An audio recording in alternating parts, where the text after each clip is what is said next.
With Phil stumbling drunkenly out of his bed, preparing in his head all the things he's wanting to be said. 90 minutes of Phil to Phil, with so much time to kill. He promised chill, but all he does instead is beg and shill. The stream's online and straight away begins to whine, but all is fine as long as Shaz's benign and doesn't step out of line. His content's immature for all to endure like fresh manure, but I feel sure he ran shoot feeling so insecure.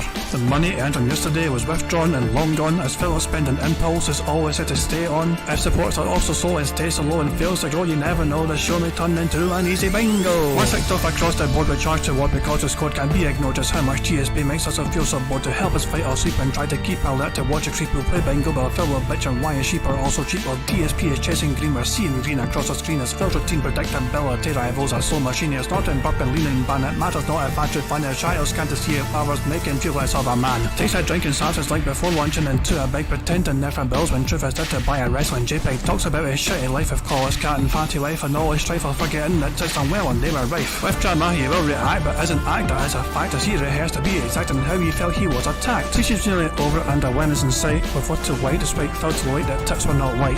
We'll say alright it is okay and now it's time for Phil to play, but first he'll say that tips will help from being off the other day. And with those words we win again, it's never if but always when the game is won. Thanks to that we made it to the very end.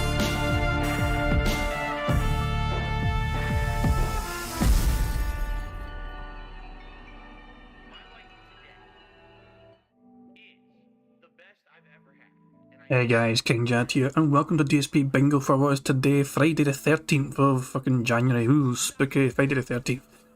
It's one of those things where back in the fucking day when I was a fucking small wee boy, Friday the 13th did fucking terrify me, just because I was such a wee shitebag. But nowadays, of course, it's no big fucking thing. I think people just look way too fucking much into it, you know. Friday the 13th, big fucking deal, eh? That's what I fucking say. So yeah guys, I do hope you're all doing well, I do hope you're enjoying the start of your fucking weekends, you know, Friday, you know, for me anyway, work's finished and all that shit and we've got the weekend to look forward to.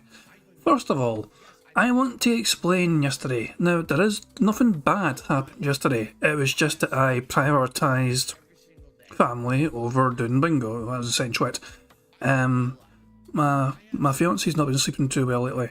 Just because of bad news that's happened within the family, you know, within recent day, you know, last week or two, and her sleep pattern's fucked entirely. So I was getting ready to do bingo, and she's like, I need an hour of sleep, you know. So okay, fine, I'll delay bingo. I was like, so my thinking was, right, she'll wait, you know, it'll delay bingo by a wee bit, but she'll wake up, then she'll feel better. But and then he's like, okay, I need some more time, so okay, I'll delay it some more. And I thought, okay, I'll just still delay it a wee bit more. And I got to the point where she's like, I just need to keep sleeping, you know what I mean, I was okay, fine. But at this point, I can't delay it anymore. But you know, bingo, just cancel bingo, just, you know, okay, we'll just get on with it, you know what I mean, we'll try again tomorrow, but, you know, prioritised. Phil, you know, back in the fucking day, obviously, you know, Leanna was in bed sick, and Phil made sure to wake her sick ass up to make him din-dins, you know. That's the kind of person Philip Burnell is, you know what I mean? But nah, it's like one of those things was like, as much as I was looking forward to bingo and I was ready to do bingo, it's one of those things where I had to blue ball you guys, and it's like, okay, look, you know, family comes first, so it's just one of those things where I just had to bail. But I had to apologise for that, you know what I mean? But today, should, you know, say bingo should be fine, hopefully no technical issues or whatever. Because I thought it was a great little picture. That being said, put on Twitter, 15 years of hard begging, pulling and drinking changes a man. Phil, it is absolutely crazy how different Phil looks. 15 years is a long fucking time, but Phil looks like he's aged from, like, you know, mid-20s to mid-50s or 60s. Jesus Christ, man, that is not a good look for him right now. I mean, the picture, you know, after obviously, you know, it's like his face actually had, you know, signs of being exposed to fucking daylight and sun. And that's like a tan on Phil's face, for fuck's sake. Look at the right hand side, it looks fucking ill. It looks like he's fucking wasting away. So yeah, that was an incredible fucking picture. I thought at first it was an edited picture. I thought they put some sort of age filter in this, but this is a genuine fucking picture from Bill's Daily. It's the thumbnail. This is the thumbnail from Bill's Daily crap. It was incredible. It's just, it blows my mind. So, yeah, I just had to fucking share that. Yeah, Phil's awake and he's online and all that jazz. Yeah, as you can see, he's blithering away in his chat, you know, he's got a brand new game to look forward to. And because of that, and because that game is One Piece, I have decided that today's centre square should be buy-in. I have a feeling Phil's going to mention the word buy-in when he's talking about this game because, you know, the demo for it did not do well for him whatsoever. You look here on the tracker, One Piece Odyssey, the demo only got him $27. So it's a game he really wants to play, he's looking forward to playing, and he's actually spent real money playing, you know, invested in the fucking game, but he needs that guaranteed buy-in from his dent-headed audience. Prophet says I said it wrong, it's One Piece. One Piece. I thank you for the correction, Prophet, I do appreciate it, pal. Jesus Christ. One Piece. One Piece Abe's Odyssey. Anyway, let's just spin the goddamn wheel and see what we're going to land on today.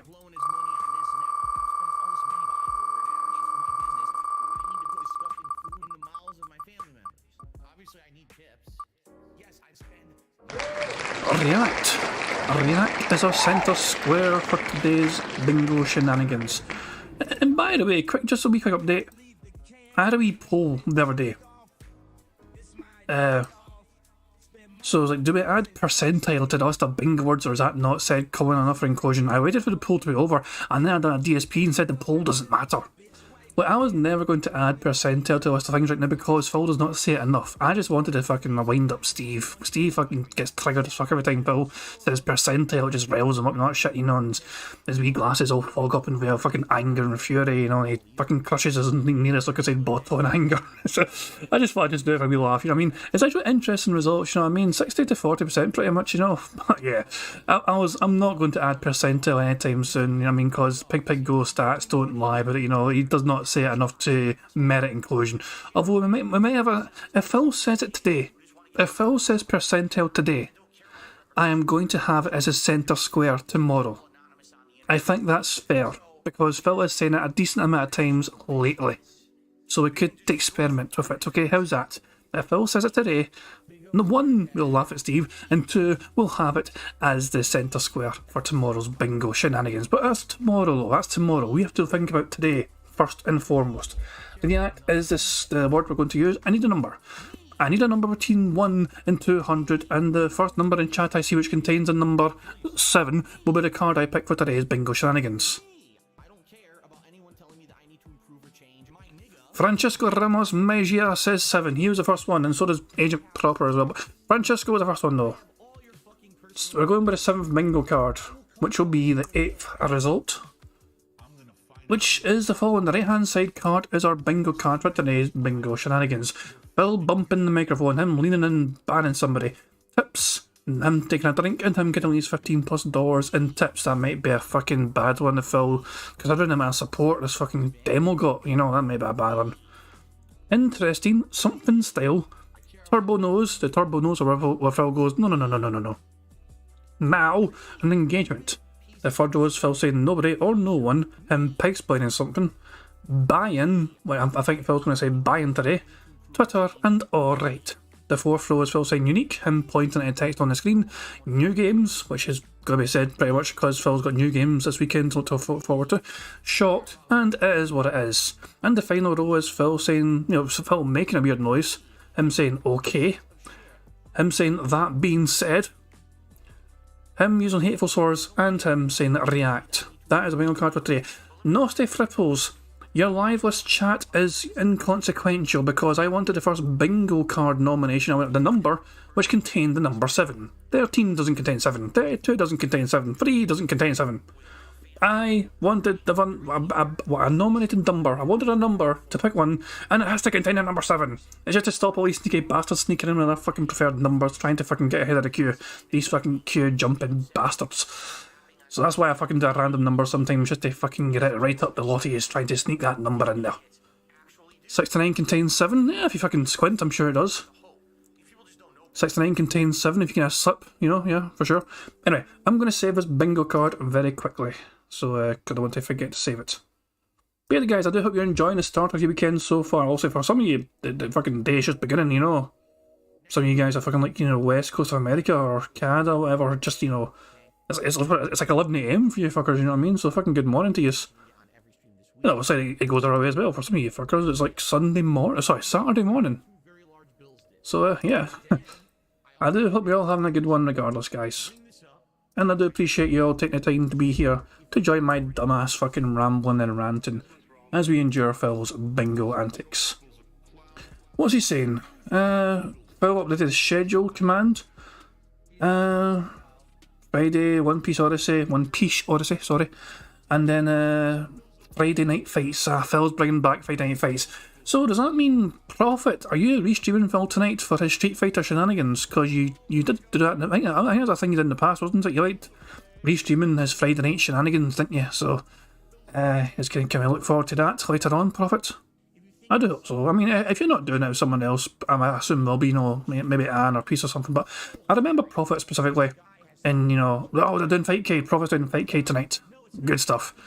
Gilmore Blood says, but 32 is the smallest number, and with exactly 7 solutions to the... Oh, fuck your maths, you're fucking pretending to be fucking smart. Get that fucking shit out here, you tiny mouth fuck. Fucking enough that shit. Fucking throwing that fucking math gibberish in here. No one's got time for that shit. Yeah, Warren says yesterday was Derek's 21st birthday. That's right, Derek, that creepy little bastard, is now like officially old enough to drink alcohol in America. Can you imagine what a drunk Derek will be like? We've seen how fucking bad the sober one is. Creepy little bastard is, man. Can you imagine how much worse it could be with some alcohol down his fucking neck? Jesus Christ. We can see Phil in the background. Look at the right hand side here, we can see Phil in the background. Little lean in there, do you see that little lean in there? That little lean, oh, fuck, Jesus Christ, man. When he thinks that he cannot be fucking seen, he rocks back and forth like a crazy motherfucker. One more time, we'll rewind that. So keep an eye on this part of the screen here. There's Phil. What's he doing? Let's guess what he's fucking doing. That weird little bastard. Look at him, he's just fucking leaning in there. What a weird little bastard he is. Anyway. What was I saying? So yeah, we've got a bingo card saved, we've got a bingo card picked, fantastic stuff. And as I said, you know, this poll was just fucking... This was just to torture Steve, you know, I do apologise Steve, but, you know, had to be said. Had to be done. Jesus Christ, man, that is, I'm saying, this is a genuine thumbnail from Phil's fucking, you know, this is real. Oh, that's right, Stevie Diz says Derek's Canadian, he's been able to drink for 3 years now. I keep thinking I keep forgetting Derek's actually Canadian. And I keep thinking American drink laws, which is like 21, which is fucking weird in my opinion. But yeah, I completely forgot the Canadian drink laws are, you know, obviously different. It's a different fucking country, they got their own fucking laws. But yeah, this man does not age well. Fuck me. Jesus Christ. Okay, so, Phil's, what's he fucking rambling and ranting about? What's Jade saying now? The Flying Dutchman, no, blah blah blah, what's Jade saying? Why is that a timeout? Nightball is too strict, I have to look into that. And Jade says, not me, and DSP's like, don't worry Jade, you didn't do anything wrong. The bot's a bit too touchy sometimes. I like the recent revelation, you know, by Piece of Piece that, you know, Jade doxed his own mother. Well, bragging to Phil. It's like, my mum's going out with IGN content persons. Like, what the fuck? What the? And then, like, they spammed the message, and it was genuinely Jade, you know, it was definitely their account. So, yeah, some of Phil's fans are quite exceptional. Jesus Christ, man. Anyway, I'm going to get the stream all properly set up, guys. So, yeah, the usual things still apply to the bingo stuff. If Phil snorts 25 times, that is a free space. If Phil burps 10 times, that is a free space. If he doubles up on these things, that is another free space. If Phil gets 100 likes on his stream and blows bubbles before recording for gameplay begins, that will be also a free space. And if we get 100 likes before bingo's over, that is a free space. So yeah, those are all the criterias for a free space. So, and they all count, you know, everyone does kind of matter. How many times have we been one away from a full house and we could have had a free space to kind of, you know, get that secured, get it locked in. So yeah. As I'm saying, I try and think of all these fucking sneaky way shortcuts for you guys to win bingo. I've got fucking like 4 or 5 methods to fucking get free spaces, minimum. It's like, for fuck's sake. But yeah. Phil's snortage just calmed down lately, that's for sure. The burping is quite kind of random, but the snorting seems to have calmed down. But yeah, anyway guys, I am going to turn the music up. You guys can enjoy Meerkat's great wee playlist of tunes while I wait for Phil to go live, you know, and so yeah. thank you once again, guys, for being here. I do appreciate it, and let's hope for a robust game of bingo, and hopefully we can have a wee win to start off our fucking weekends. Now, what does the sugar do in the sauce? Adds sweetness, adds a contrast. If you don't, it's all going to be tartness, and you won't have any It's going kind to be of sweetness acidity to the from sauce. tomatoes. Right, you'll have And then tart spice. and it's acid and nothing else. All right. So now we got to stir all that in, and then we add our final ingredients, and then the meat. This one's for all my baby girls. Italian wife. Italian wife. Italian bills. Italian dark side fifth. Italian wife. Italian wife. Italian chill. Italian can't give her a pill. I'm half kind of European mix. European style, Asian fusion style tips. Greasy hair, pasta once a week. Authentic style, Asian fusion style, Italian. Guess what else we're going to add? What? Sausage. Italian sausage. That's going to go in here too. I love sausage. I have had many varieties. Italian wife. Italian wife. Italian bills. Italian dark side fifth. Italian wife. Italian wife. Italian chill. Italian can't give her a pill. Why do you pretend to be Italian? I don't. I'm not full-blooded Italian. That'd be ridiculous for me to claim. I am a quarter Italian. I am 1/4 Polish, and then I'm half kind of European mix.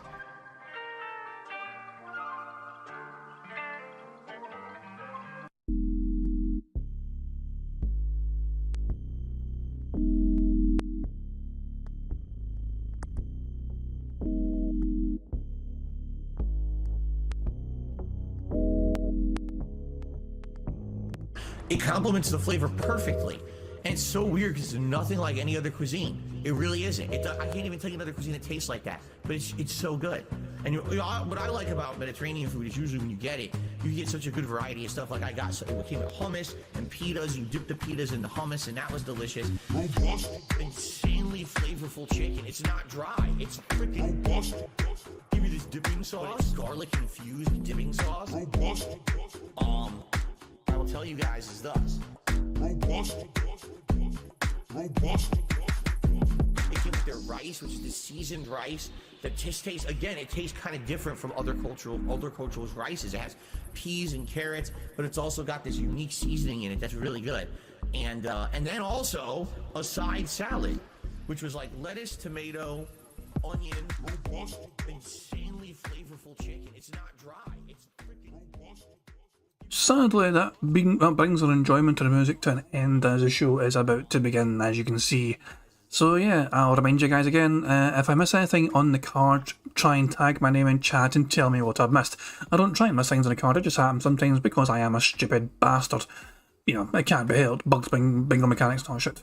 So yeah, if we get 25 out of 25, that'll be a full house, which means one of you guys can win a prize. So yeah, fingers crossed guys, good fucking luck. And remember, 10 bursts, free space, 25 snorts, free space. If we get 100 likes on Phil's stream enables bubbles for gameplay is recorded, that's also a free space. And 100 likes here as well is a free fucking space. So, fingers crossed you guys win. Here we fucking go. Good luck. And, yeah, fuck you, Phil.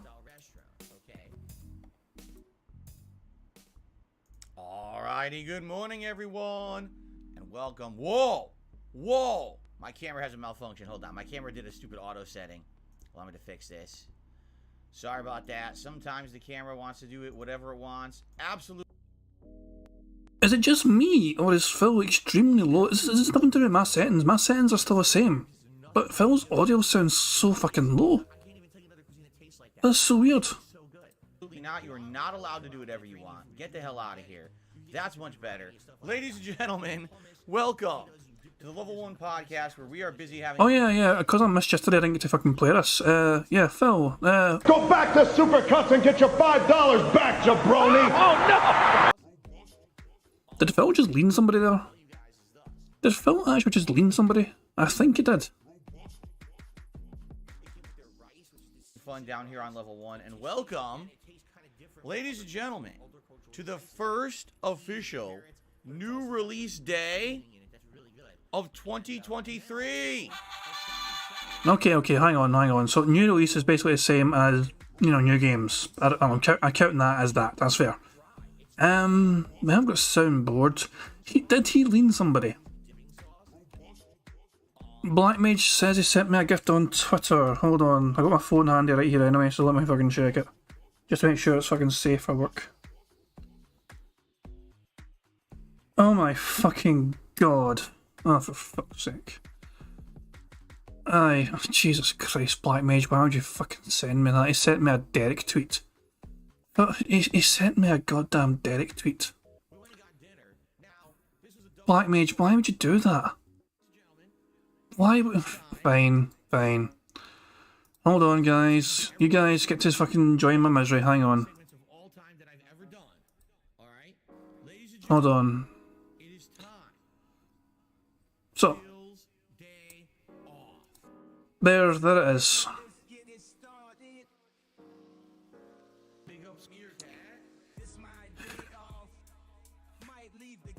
Black Mage, for fuck's sake. Why would you send me this gift? This is not a good gift. I can't even return it because it's stained. Vile. Fucking vile. Yes. Thing's dying. Yes. Oh, okay. Did Phil lean somebody? So he made a weird noise there, so I'm taking that. I think that's about it so far. I don't think I've missed anything in the card. I feel very fucking rusty. Can we get that sound over Derek's message? What this? Shut up, bitch! Or Holy Jesus. What is that? What the fuck is that? I mean, both those things kind of apply, I think. So yeah, I don't know. Yeah, fuck it. Anyway, on with Bingo. This is officially the first actual new release of the year. Coming out today. Today is Friday the 13th. Wait, what? Today is Friday the 13th. Friday, January 13th, 2023. That's not good. You know what they say? What happens on Friday the 13th? Nothing. It's just a superstition based on people saying that there's bad luck and saying that, you know, a zombie-like guy comes out of a lake and starts slashing teenagers up or something. I don't know. You know, urban legends. Who knows what they're talking about? But anyway, welcome to the show, everyone, and welcome to, yes, officially what is actually the big new release day of the year. There have been no major new releases so far in 2023.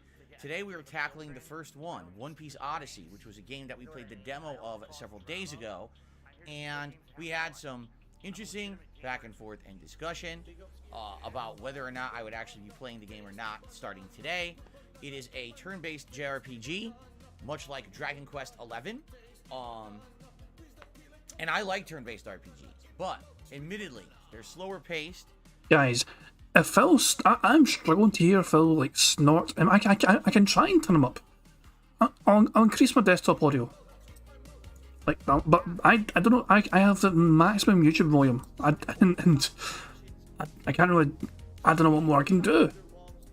Admittedly, they are... how can I say?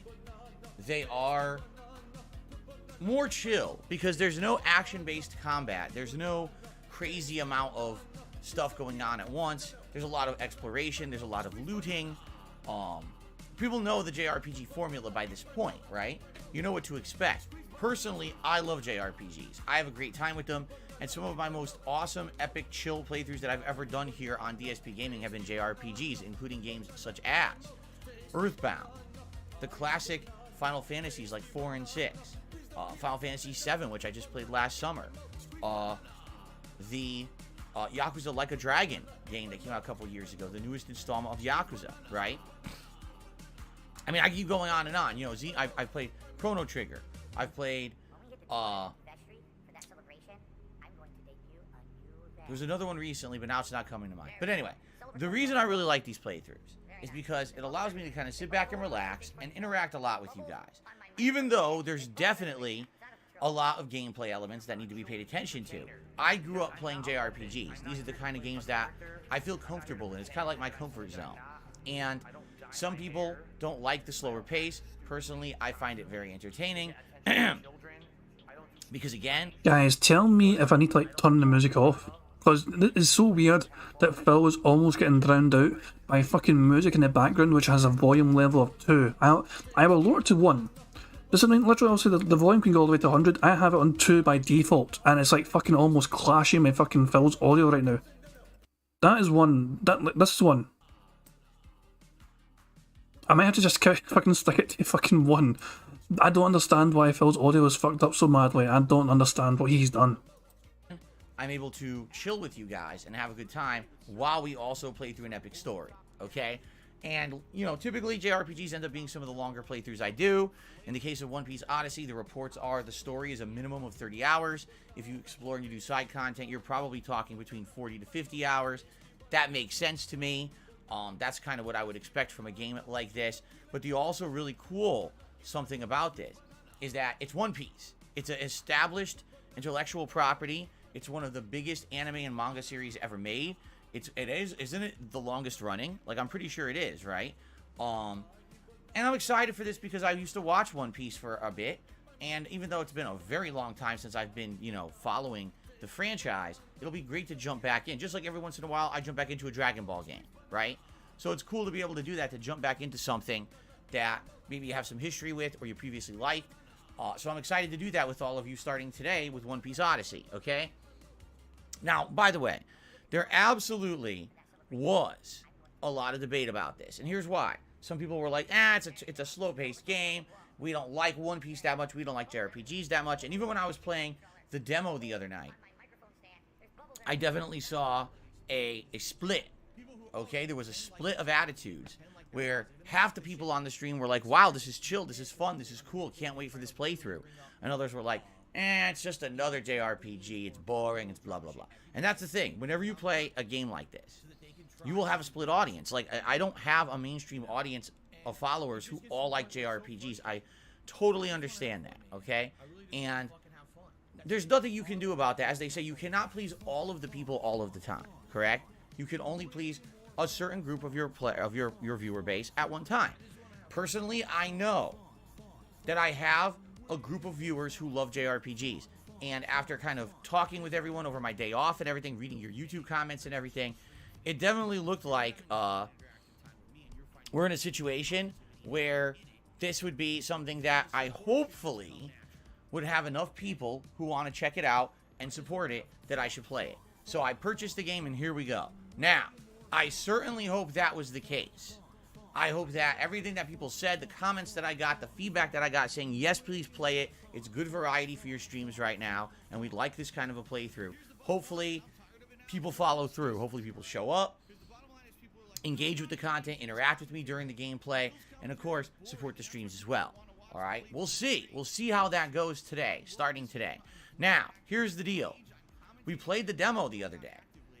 The way the game works is it's a 2-hour gameplay demo, and then apparently what's supposed to happen is your game save from that demo carries into the final game. I hope that's true, really, because that would kind of suck if, you know, I boot up the game and they're like, oh, there's no way to import it. I'm like, wait, what?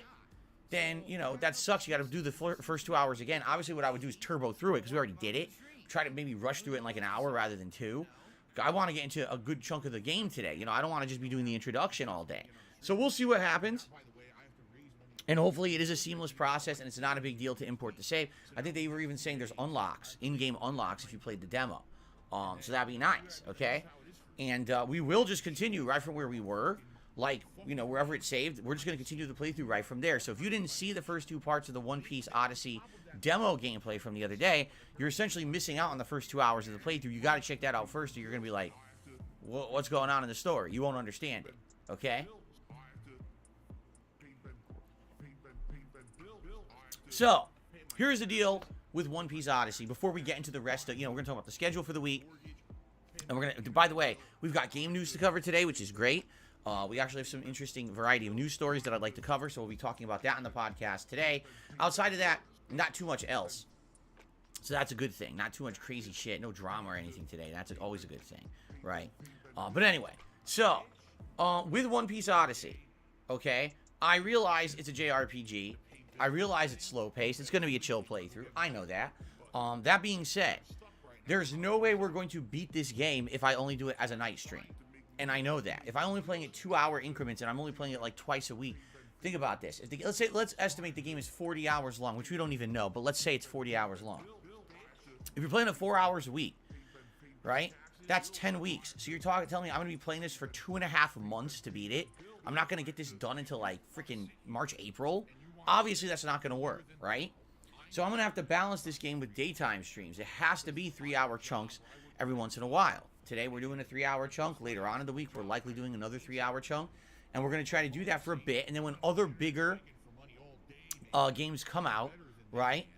So,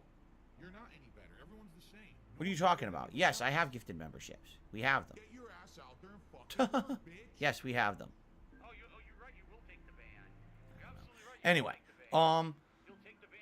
with that being said, you know, I'm going to have to balance everything, okay?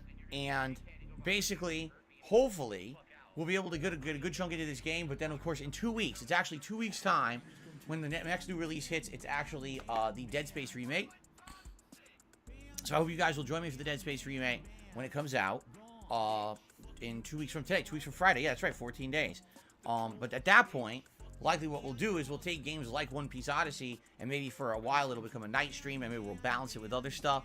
But my goal is to try to get, you know, a pretty good chunk into the game before we get to that point. All right, so I'm excited. I hope you guys are too. Chill fun with Piece Odyssey today. As you can see, I actually made the setup nautical themed. This is supposed to be like seafoam, bluish green, so it kind of looks like ocean water. I've even got the text and everything, you know, the same color, like nautical themed for this playthrough. And I'm going to do this for the length of the playthrough. Every time we play it, I'm going to put everything nautical themed. This is kind of neat. I like that I can do this now. This is pretty neat. Getting a little setup, each adjusting to each game. Okay. Cool. All right. So, ladies and gentlemen, before we jump into game news and everything else, why don't we just go through the schedule so you guys know what to expect for the rest of the week. So tonight on the late stream, 6:45 p.m. Pacific time, as a one-off, all right, we're going to be doing Friday Night Fights. Friday Night Fights is the series I used to do every single Friday night where I played old school fighting games. And over the years, the game that I played varied. First, it kind of started off as Ultra Street Fighter 2 on the Switch. Then it became the Capcom, or the Street Fighter 30th Anniversary Collection on the PS4. And then last year, we converted over to the Capcom Fighting Collection, you know, played on the PS5. And, you know, usually Super Street Fighter 2 Turbo is always in the mix, or a version of Street Fighter 2. But then the other games always kind of mix or change depending on the version of this, you know, classics that we're playing. So tonight, we're going to be playing Capcom Fighting Collection. And we're going to hope for the best and hope that we can find opponents and have some fun. We don't know. If we can't find opponents, it is what it is. We'll just chill and have some Q&A. But usually I can find some opponents when I try to do this. And this is why I don't do it consistently anymore, because sadly the player base for these games fall off after a while. But it's nice every once in a while for variety purposes to try to jump back in. Now, one of the gaming news stories I was going to talk about, I might as well jump the gun and talk about it now. So I didn't find it confirmed anywhere on the internet, but there is a very strong rumor, okay, that the Street Fighter 30th Anniversary Collection, this is the game that came out in 2018, and this is the game that I played for a good 4 years here on DSP Gaming. This is a game that includes Street Fighter 2 Hyper Fighting, Super Street Fighter 2 Turbo, Street Fighter Alpha 3, and Street Fighter 3 Third Strike online versions. So you play them online against people. Apparently this game is going to be free on Game Pass this month. Now, apparently it's not yet. A lot of people were actually guessing that it was going to go free on Game Pass on January 3rd, but then apparently it didn't, because I was looking all around and it's just not there. So I guess it didn't come out right away, and so people are now guessing maybe it's for the second half of the month. In fact, I might as well give it a look right now. I'm fairly certain it's not on there, but let me take a look here. So that would be Street. Nope, no matches for no matches for Street Fighter. Nope. So it's definitely not on there yet. But here's the thing. That collection, first of all, it does have some issues. Let's be honest. I played it for 4 years. I can literally tell you every issue the collection has because I played it so much. Number one, the collection is just a emulator suite. What that means is they put absolutely no effort into the collection. It's just, let's take emulated versions of arcade games and slap them together with like a GUI or GUI over it to make it look like it's a game. It's not. It's just an emulator running stuff. So what that means is it just immediately you're going to have shortcomings. Some of these games, when run on an emulator, run at the wrong speed. For example, Super Street Fighter 2 Turbo. On certain stages, the game runs fine, and then if you're on Zangief's stage, it runs at double speed. For no reason, it just, emulators do this. There's something with that stage on emulators. They've never run right. Did they actually put effort into the game to make it fixed? No. It runs incorrectly, and it's just really bad that the game plays terribly on that stage. Some other issues, again, because you're running it on an emulator, and you're basically running the arcade version of these games on an emulator, okay? What ends up happening is, you can only play certain stages. When you play an arcade game, like let's say you were going to an arcade, you play Street Fighter 2. Street Fighter 2 has a set amount of stages that you can play as the first fight in the game. Let's say it was Ryu stage, Blanca stage, Ken stage, Guile stage, Chun-Li stage. That's it. It's 5 stages the game will randomly select, and those are the only 5 you can play as your first stage when you play the arcade game. Okay? Well, since this is the emulated arcade game, it's the same thing here. No matter what you do, when you play this collection, you can only play 5 stages. There's no stage select. There's no ability to fix that, because it's literally just an emulator you're hitting reset on every time. It's terrible. It's stupid. Again, low effort, okay? Now, in addition, I can tell you there were more problems on the PS4 version. Luckily, this version that'll be on Game Pass will actually be the Xbox version. But on the PS4 version, they didn't even have the ability to stop someone from trolling you online. People were finding ways to enter lobbies and basically fuck with the lobby, so you couldn't start your match. So people would join your lobby and just sit there and crash the game, and no one could play. And everyone was like, well, what the hell? What are we supposed to do? Alright, it was pretty bad. In this case, on the Xbox version, that is fixable. Because on the Xbox version, number one, that bug apparently doesn't work. And number two, on the Xbox version, if you have someone who's coming to your lobby and causing problems, you can actually go into the Xbox settings and say, block this player. From then on, they won't be able to join your lobbies. Okay? So on Xbox, there's better features. The problem was, when this collection came out, and it was, you know, on every platform, but it's not cross-platform. What ended up happening was the only people who played this at length were people on PlayStation. Xbox players dropped it right away. So after like a few months, you couldn't find any competition on Xbox to play against, and so there was no point in ever booting the game or playing it on Xbox because there were no players, you see? As opposed to PlayStation, there were always players, but then you had to put up with all the bugs and issues and trolling. So since this is now going to be on Game Pass, this is good because just the moment it hits Game Pass, you know you're going to probably get a couple thousand new players who are going to run in to try to play because it's free, right? I mean, that always happens. Game Pass games get a giant player base right away because the game is free. And because it's the you know, Xbox version, likely what will happen is, number one, you'll have the ability to stop the trolling, and number two, you might actually have ranked matches and things working for the first time in many years because you'll have a new influx of a pool of players who are playing the game to have a player base. So that's good. That's actually good. This game might be reinvigorated solely on the fact that it hits Game Pass, okay? But when is it hitting Game Pass?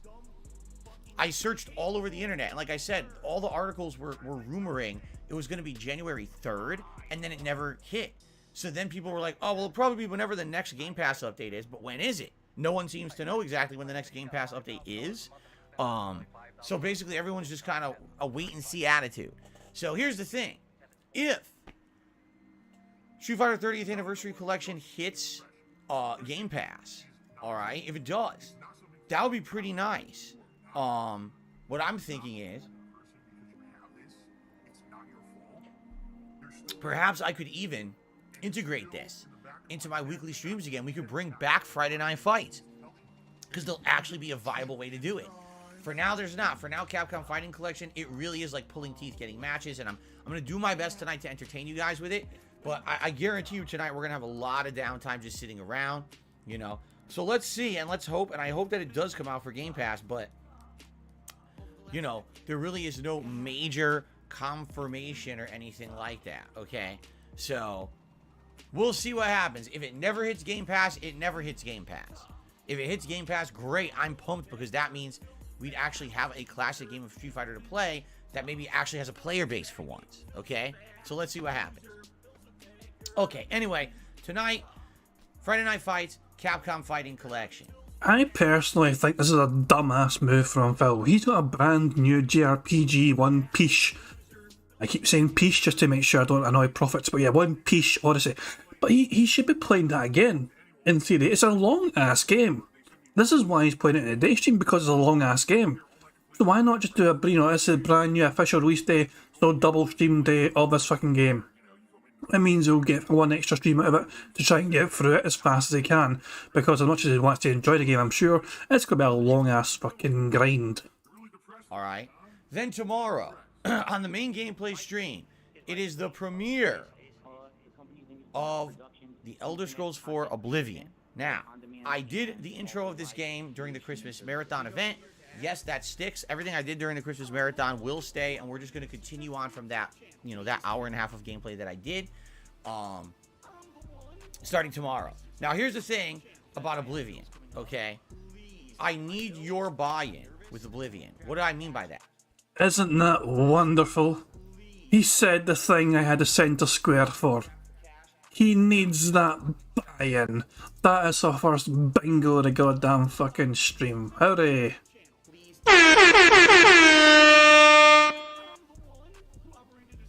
Fucking Yaldi. Yeah, I'm gonna need a lot of help. Alright, Oblivion is an older version of Elder Scrolls. It has a lot of very older gameplay elements and mechanics that, off the top of my head, I'm probably not going to really understand them. I think there's like the bribing system, the bartering system. I believe that the weapons break in that game. There's a lot of things that they changed for Skyrim, and it became a lot more casualized that I'm not going to understand, okay? So I compared this to when I played Morrowind many years ago. Morrowind is even older than Oblivion, and I didn't understand it, like any of the game mechanics. And I really needed heavy help from my audience in order to really understand that. So if you guys could, seriously, if you could show up to the streams and engage and help me out to understand, what should I be doing? What are the best mechanics in this game? How do I utilize them? What are the best quests, right? That's the kind of playthrough this is going to be. A fully interactive playthrough with my audience, as opposed to, oh, this is a first-time playthrough and I want to be doing it blind. That's kind of not the point of this playthrough. It's supposed to be kind of the opposite. This is the viewer's choice. This is the interactive playthrough where we all kind of experience the game together and enjoy it together, right? Sound good? So that's how I want to do it starting tomorrow, and I hope that you guys will join me for that, okay? It should be a good time, and that's going to be an ongoing playthrough, I'm sure. I'm sure Oblivion is just as lengthy as other Elder Scrolls games, so that'll also be a mainstream game for a while as we balance it with all the other games, okay? Tomorrow night on the late stream, Saturday night. I just realised that wasn't a fucking bingo. I thought I had a diagonal goddamn line, but that's... I just realised I played the horns for no goddamn reason. My fucking head's fucking fried today, man. Jesus Christ. You got 3 MLG horns for no fucking reason, but yeah, if I could say the word so fucking alright, but still, yeah, damn it. I was like, I thought it was a diagonal line, but I never even fucking clocked on to the fact that he's not had his fucking tips yet. Just tick it off. Nah. What does the sugar do in I'm a dumb bastard. I really am, but hey, at least I own up to being a dumb bastard. Tonight, we finish up the Resident Evil 1 remake. We're in the final area, the labs. But we haven't finished the labs. There's still a bit more to do there. And then we basically have to activate, if I remember correctly, you activate the self-destruct, but then you have to fight the final boss and escape, which is a little tricky in this one. So, we should finish that up. And then tomorrow night, here's what I would like to do. For the second half of the stream, I just want to chill with you and do some Q&A. But here's what we need to figure out. What's the next survival horror game that I'm going to play in the next 2 weeks leading into the Dead Space remake? All right, I have two options that I'm considering. Option number one, Resident Evil 0. This is a game that I played many years ago digitally. It was available on modern consoles, and I played it during the era when Resident Evil 6 came out. Basically, I bought a collection. The deluxe edition of Resident Evil 6 came not only with Resident Evil 6, but these codes to download all the digital versions of all the other Resident Evils. So I played Resident Evil 6, and then many years later, during a very slow summer, I played Resident Evil 0 as part of that summer event, okay? So I've only played it once. Alright, fuck this. I'm going 1.25 speed. Fuck this fucking nanoing cunt. I don't remember much about it. I remember there's a train. That's seriously all I remember. I can't remember much at all about the game outside of that. So it'd be great to do a second run in that. and you know, re-experience it essentially with you guys, a live audience. Because when I was playing it, I didn't have an interactive live audience back then. Okay, so that's number one. The other option would be a newer game that came out during October on Game Pass, but I missed out on it because I was so busy with all other game releases that I didn't play it. It's called Signalis. So apparently this game, Signalis, is a game that's very retro. It's supposed to be an homage to classic survival horror games. It's set in the future, so it's sci-fi plus survival horror, and a lot of people actually gave it a lot of credit, saying that it was a really good game that I really missed out on. It sucks because people like to see me play survival horror, so maybe it would be a good opportunity for me to play that game, okay? So what we'll do is tomorrow night, we'll beat Resident Evil 1 Remake, and then for the next half of the stream, we'll have a cool Q&A session where we maybe debate the pros and cons of each, and we figure out which one I'm going to be playing and adding into the rotation for the next 2 weeks, okay? Then, on Sunday, all right, I will continue on with Piece Odyssey. It'll be my main gameplay stream for the day. Sunday night, there is no stream. There's absolutely no stream Sunday night. Money, money, yeah, yeah. Money, money, oh, money, money, yeah, yeah. Money, money. Thank you very much to Black Mage for Super Chat. It says, as a viewer's choice game, it already had a buy-in of 100 plus memberships. Such a greedy cheat of the disabled. It's a very good fucking point, yeah. This viewer's choice game was already fucking a part of a fucking reward that the fans got. The fans. So, viewer's choice was the members' goal, for fuck's sake. For the last fucking month. And thanks to fucking 1 or 2 people fucking wailing out fucking gifted memberships, the goal was hit. But it's not just enough for Phil to play the fucking game. He needs his fucking handheld for the whole entire fucking game. And rather than fucking do research himself into what could be fucking a good thing to do, what are the best quests? Why can't he fucking search on Google the best quests or the best fucking starter fucking tips or, you know, all this shit? No, it's up to his audience. His audience have to fucking carry him through the entire fucking process. He wants an interactive fucking experience with his fucking audience, but he refuses to fucking play multiplayer with them. That's going too fucking far, apparently. Greedy fucking pig. Oh no! Why not? Well, it's because I need to do my patron react videos for the month. You know, I have several patrons who pledge to my Patreon every month, and I owe them private react videos. So I have, I think, 4 of them to do this month. So I need time to sit down and do it. So that's going to be Sunday night, so no Sunday night stream, okay? When I come back on Monday, it'll be a full day of streaming. It'll be Oblivion on the first stream, and then Monday night will be Warzone. So I know you guys love Warzone, and I know there's like Friday night, Saturday night, Sunday night, no Warzone. You're going to be fiending for Warzone. Warzone will return on Monday, okay? Then on Tuesday, I'm thinking for the main gameplay stream, we will do a premiere of whatever survival horror game it is that we selected. So whether it was Resident Evil 0 or Signalis, that game will premiere on Tuesday's daytime stream. And then Tuesday night, we will either do a late night stream of either Oblivion or One Piece, depending on which one you want more of. Okay? And that's my streaming week, as I told you guys. This is a 6-day streaming week, so 5 more days left before I take my day off on Wednesday. So that's good. It's a normal week, you know, back to normal schedule after last week being a shorter week. So I'm sure you guys will enjoy having it back, you know, back to the normal swing of things. Okay, so what else is going on? Well, YouTube has implemented their new terms of service. I've noticed it in the last 24 hours because it's popping up everywhere on my page. Basically, YouTube is now implementing ads on YouTube Shorts. By the way, if you don't know, I put out a YouTube short last night. It was of basically the funniest moment from last night's Warzone stream, where I had a very interesting 60 seconds in a gulag that went really well, and then I was like, what the hell? I was like blown. It blew my mind what happened. I don't want to spoil it if you didn't see the short yet.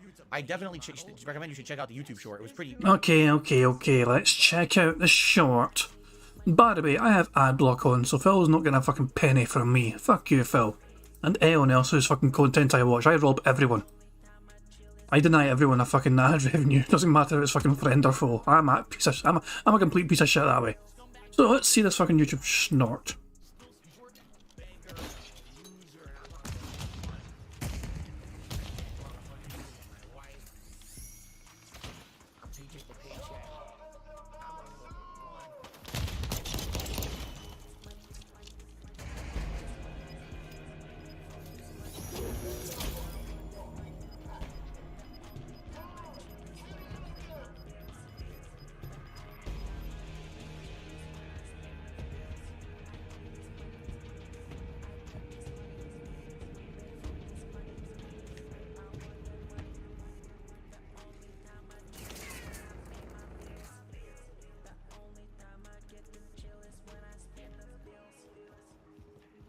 Is this it?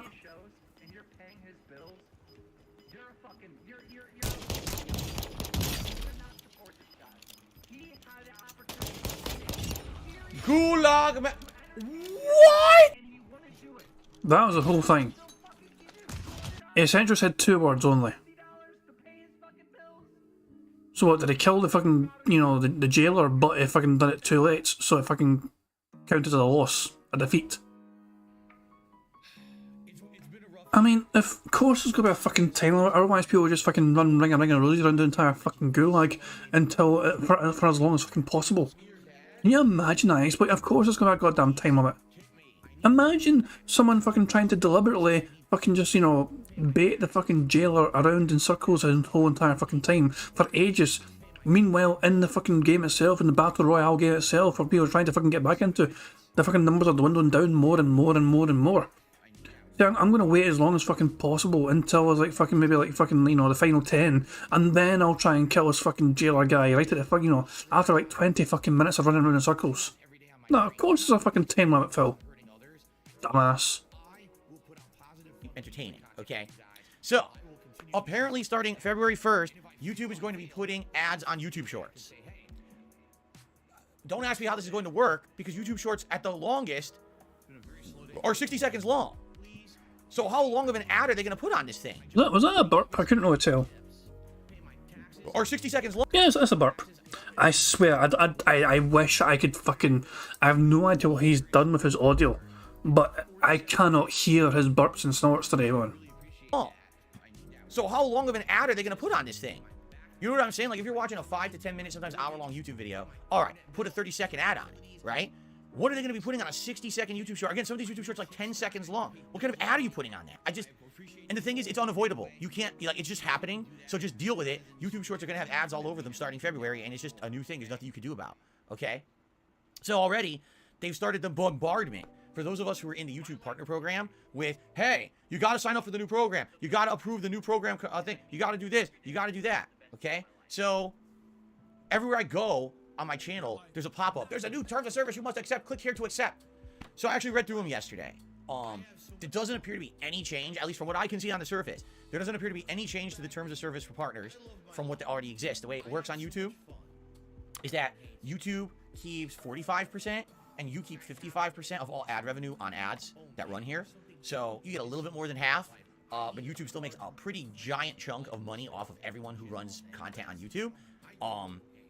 And all you're doing is you're renewing that, you know, that agreement. But from other things that I'm seeing, the only other change I saw is that you're essentially agreeing to having advertisements run on your YouTube shorts. And the way that it works on the shorts is really weird. But I guess it's similar to what happens on YouTube as a whole. So I guess what they're saying is each month, there's going to be a certain amount of ads that are purchased to run exclusively on shorts. Don't ask me how that's going to work, but I guess maybe they figure advertisers who have shorter ads or whatever would want to run them on shorts as opposed to longer videos, maybe. I don't know. So what's going to be, there's going to be an allocation of ads. And then there's going to be a set number of views for YouTube shorts that'll be flagged as, you know, ad or okay for advertisers, acceptable for advertisers. And there'll be some that aren't, but then they mentioned this new program that's really weird. I guess on YouTube shorts, you have the ability to add music to the short, and it's from a pre-selected listing of music, but all the music is licensed. But the catch is, if you do this now, what they're saying is, you could still use the music, but your YouTube short will not have as much monetization. Like, let's say, for example, I did a 30-second video, and in the background, it was playing an Eminem song. I don't know why I would do that, but let's just say it was, all right? What would happen is, if there were ads on that, I would get some of the revenue, but Eminem's, you know, producer, studio, whoever owns the rights to Eminem's music, they would actually get a cut of the ad revenue on that video too. So they're going to split it, okay? Again, I'm not into YouTube shorts that much. I've seen a few people who use them. I've never seen anyone just actively using someone else's music, but apparently this is a big thing, enough for them to even call it out in the new terms of service.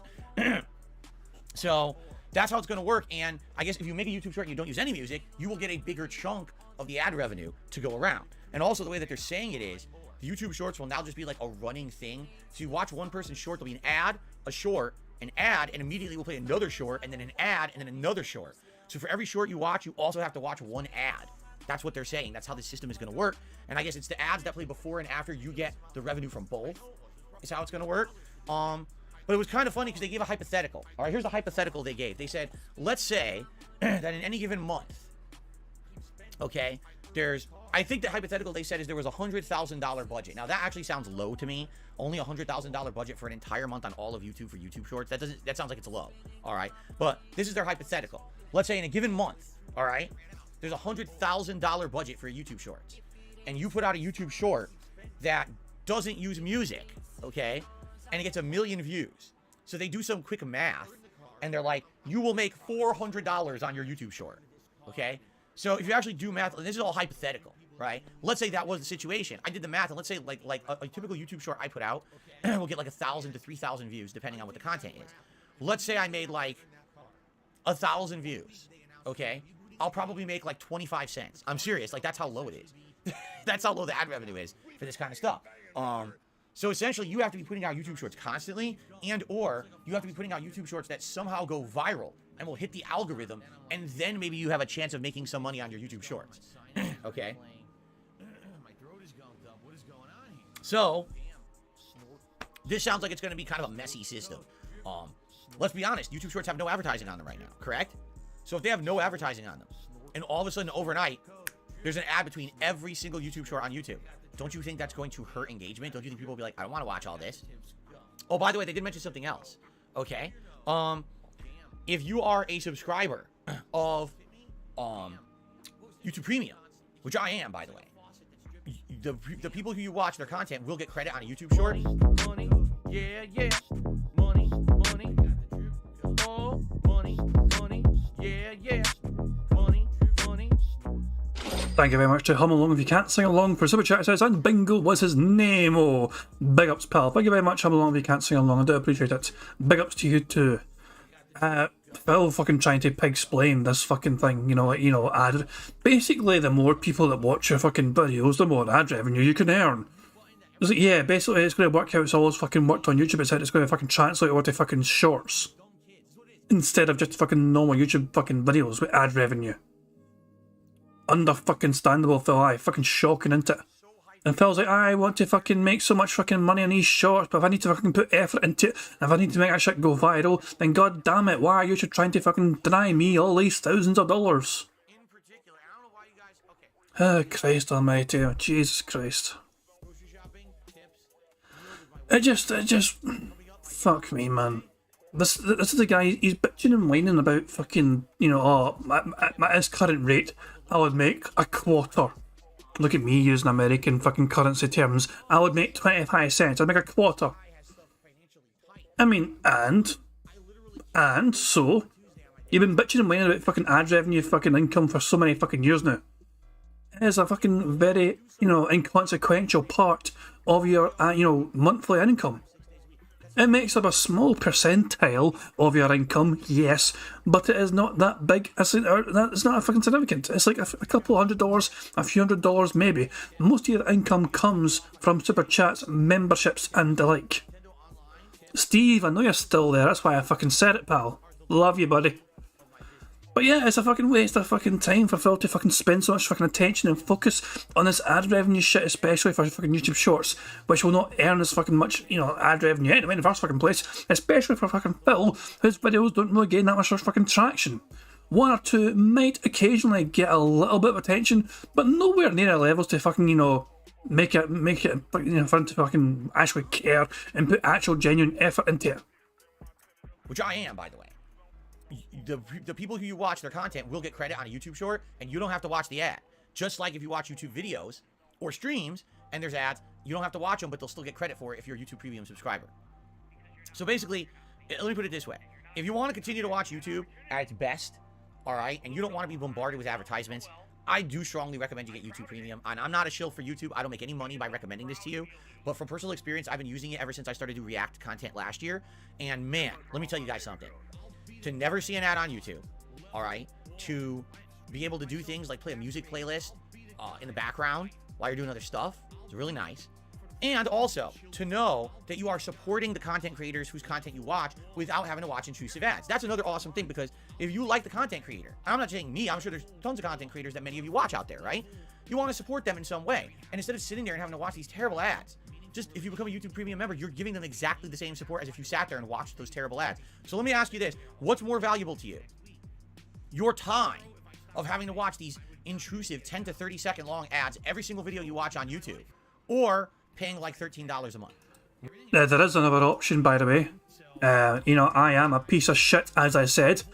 Look up here. I have Is it, I've got one of these things is a fucking ad blocker. Is it uBlock?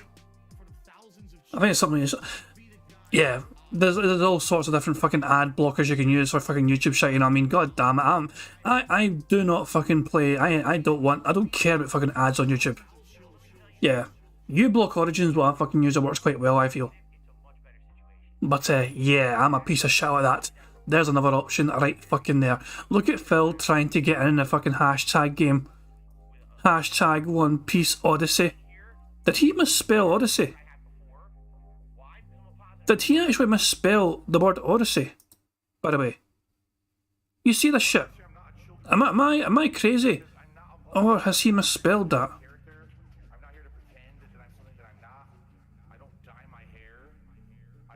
Is that how you spell? I wasn't sure if Odyssey had two D's or not. I couldn't fucking mind. I feel like checking this just to be sure. Is Odyssey? Yeah, okay. I thought it was two D's. But mind you, I keep getting mixed up with Oddworld, Abe's Odyssey, and Oddworld is two D's also. But yeah, that's probably what my mind automatically jumps back to fucking Abe's Odyssey. But yeah, exactly. Stevie did. I'm thinking Abe's Odyssey. Yeah. But look at Phil trying to get in the fucking hashtag game. What happens if you click this hashtag then? Let's see. Look at all these people playing this fucking game. Where's Phil? Where is Phil? I cannot see a Phil anywhere. There is no sign of DSP Gaming anywhere at all. Where is he? Where is he? Where is he? Jesus Christ, man. It's a great fucking job he put a hashtag in to fucking get, you know, traction and a shit.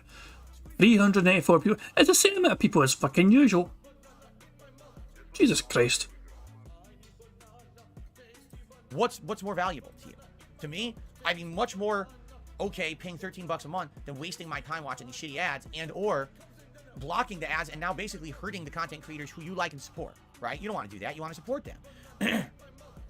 So there you go. If you're watching someone stream and you're blocking their ads and you're not supporting in any other way, you're basically hurting that content creator, just so you know. And this is just me being matter of fact. Ah, shut the fuck up, you fucking dick. Look, every single one of my fucking videos I upload has no ad monetization enabled anyway. I don't fucking run ads on my shit. If you guys want to fucking have ad block on, fucking go for it. Don't fucking let Phil or me or anyone else tell you what to fucking do on YouTube. If you want to fucking have ads, you have your ads. If you don't want ads, you fucking get yourself an ad blocker or fucking whatever. It's up to you, for fuck's sake. Yeah. Just, Jesus Christ, man. Fucking Phil, wee sanctimonious, wee shite. With all of you, it's true. I'm not going to sit here and stomp my feet like, oh, you're stealing and da-da-da. Because a lot of content creators still do that. I'm not going to go crazy about that anymore. But just so you know, it is true. If you watch people's content, okay, and you're essentially not supporting it going out of your way to do that, and you're blocking ads, you're basically hurting that person. And I'm, you know, for someone who you're watching and you're enjoying their stuff, you know, it's worth it to get YouTube Premium. It helps them out. Why wouldn't you do that, right?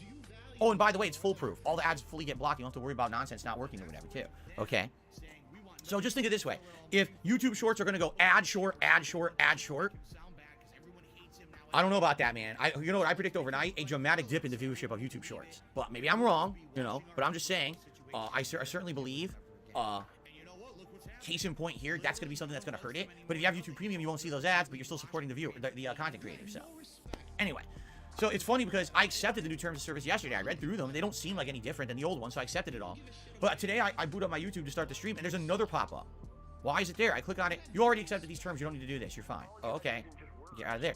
I'm going to another screen. It's there again. So why is it here? I click on it. You already did this. You don't have to do this. So once again, the YouTube coders at their best, right? We want everyone to accept the new terms, so let's put a pop-up literally on every page you click on YouTube. But once you do it, there's nothing to tell the site that you've already done it, so you're going to see 400 more pop-ups. It's just like... It seems like it's like they call it amateur night, or, you know, it's like newbie coding. These are supposed to be like Ivy League educated people. These are supposed to be the cream of the crop, the people who know what they're doing better than anyone else. That's who they hire at Google.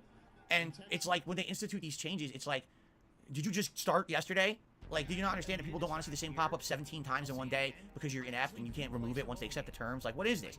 It's so dumb. It just really drives me nuts that this is supposed to be one of the biggest video sharing website on the planet, and when they do these things, it's like a 4-year-old could have told you, I don't want to see this pop-up on every page.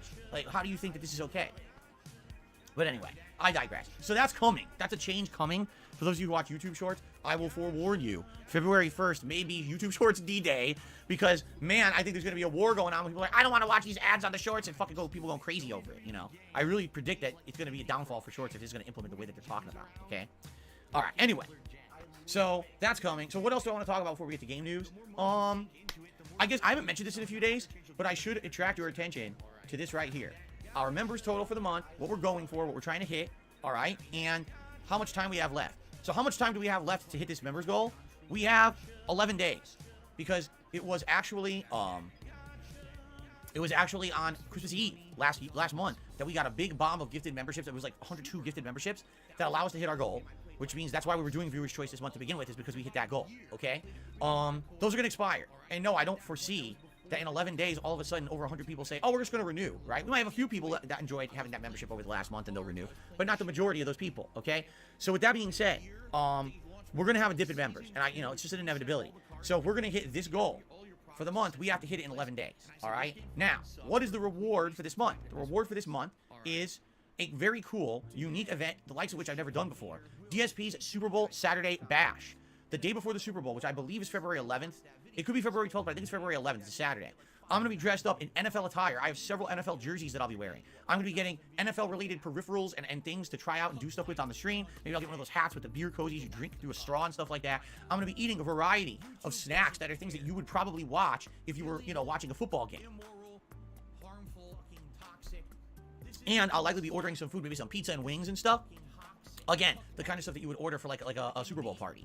So, I'll be doing that all day long in a marathon setting, and in addition, we'll be playing some retro sports video games on the Switch. In addition to that, I'll also be doing some reacting to old school Super Bowl advertisements on YouTube, similar to how I did during my Black Friday Adpocalypse event. So, it's a big variety event, the likes of which, again, I never did anything like this before. Never sports related, never a big variety like that. I think it's going to be a really fun and chill and interactive day. All right, I would love to do it. You guys seem to like the idea. But, we got to hit 600 members this month to have that event happen. So please consider becoming a member. There's so many benefits to being a member here on DSP Gaming. Let's go through some of them. Chat crown badge to show how long you've been a supporter. Highlight a name in the stream chat and in video comments. Access to all of my emotes in the stream chat and video comments. Not having to abide by slow mode rules here on the stream chat. Priority access to special events. For example, the members got an auto-in nomination for the final voting for the viewer's choice. The members get the vast majority of questions answered on my Q&A show, Ask the King, which is actually coming up in about 2 weeks' time.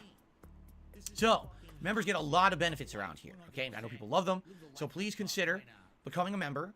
If you're not, I would appreciate it if you could consider joining and becoming a member, and thank you in advance to anyone who does become a member here on DSP Gaming this month. Another cool thing, if you want to support this channel, hold on. Excuse me. Woo! I felt that one coming. Excuse me there. If you want to help the channel, you could give some memberships. Drop a member bomb. That's available now. And if anyone who's interested in accepting a gifted membership doesn't know how, type !gift into the stream chat. There's a command. It pops up and says, hey, click here to accept a gifted membership. And then you can do that, okay? So, thank you in advance to anyone who becomes a member, anyone who renews a membership, or anyone who gives memberships to the channel. That is very much appreciated. Let's get that going. We got 11 days left to hit the goal, and I'm very happy, for your support, and it would be great if we could hit that, and that way we can start planning the event. I would like to start going, maybe see what's on Amazon, what can I order for the event, and get stuff planned, but I have to know that it's actually happening, okay? So please consider it, and thank you in advance to anyone who does support the channel in that manner, okay? Okay, ladies and gents, I got a few gaming news stories I would like to talk about today, most of which you probably already know about, all right? But the thing is, I haven't really worked on news in a few days, so let's get everyone caught up on some of the gaming news that's going on. So first of all, it is confirmed Xbox and Bethesda will be doing a special event. They're calling it a Developer Direct live stream.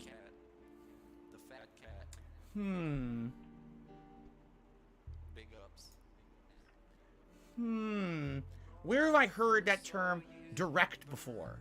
I swear there's something to do with game development and a direct presentation. I swear I've heard this terminology somewhere before, but I just can't put my finger quite on it. Developer direct. Anyway, I think you see the point I'm making. It seems like Microsoft is literally ripping Nintendo, like stealing directly from them. And they're doing what they're calling a developer direct. It's going to be on January 25th, okay, which would be Wednesday. And it's going to be noon?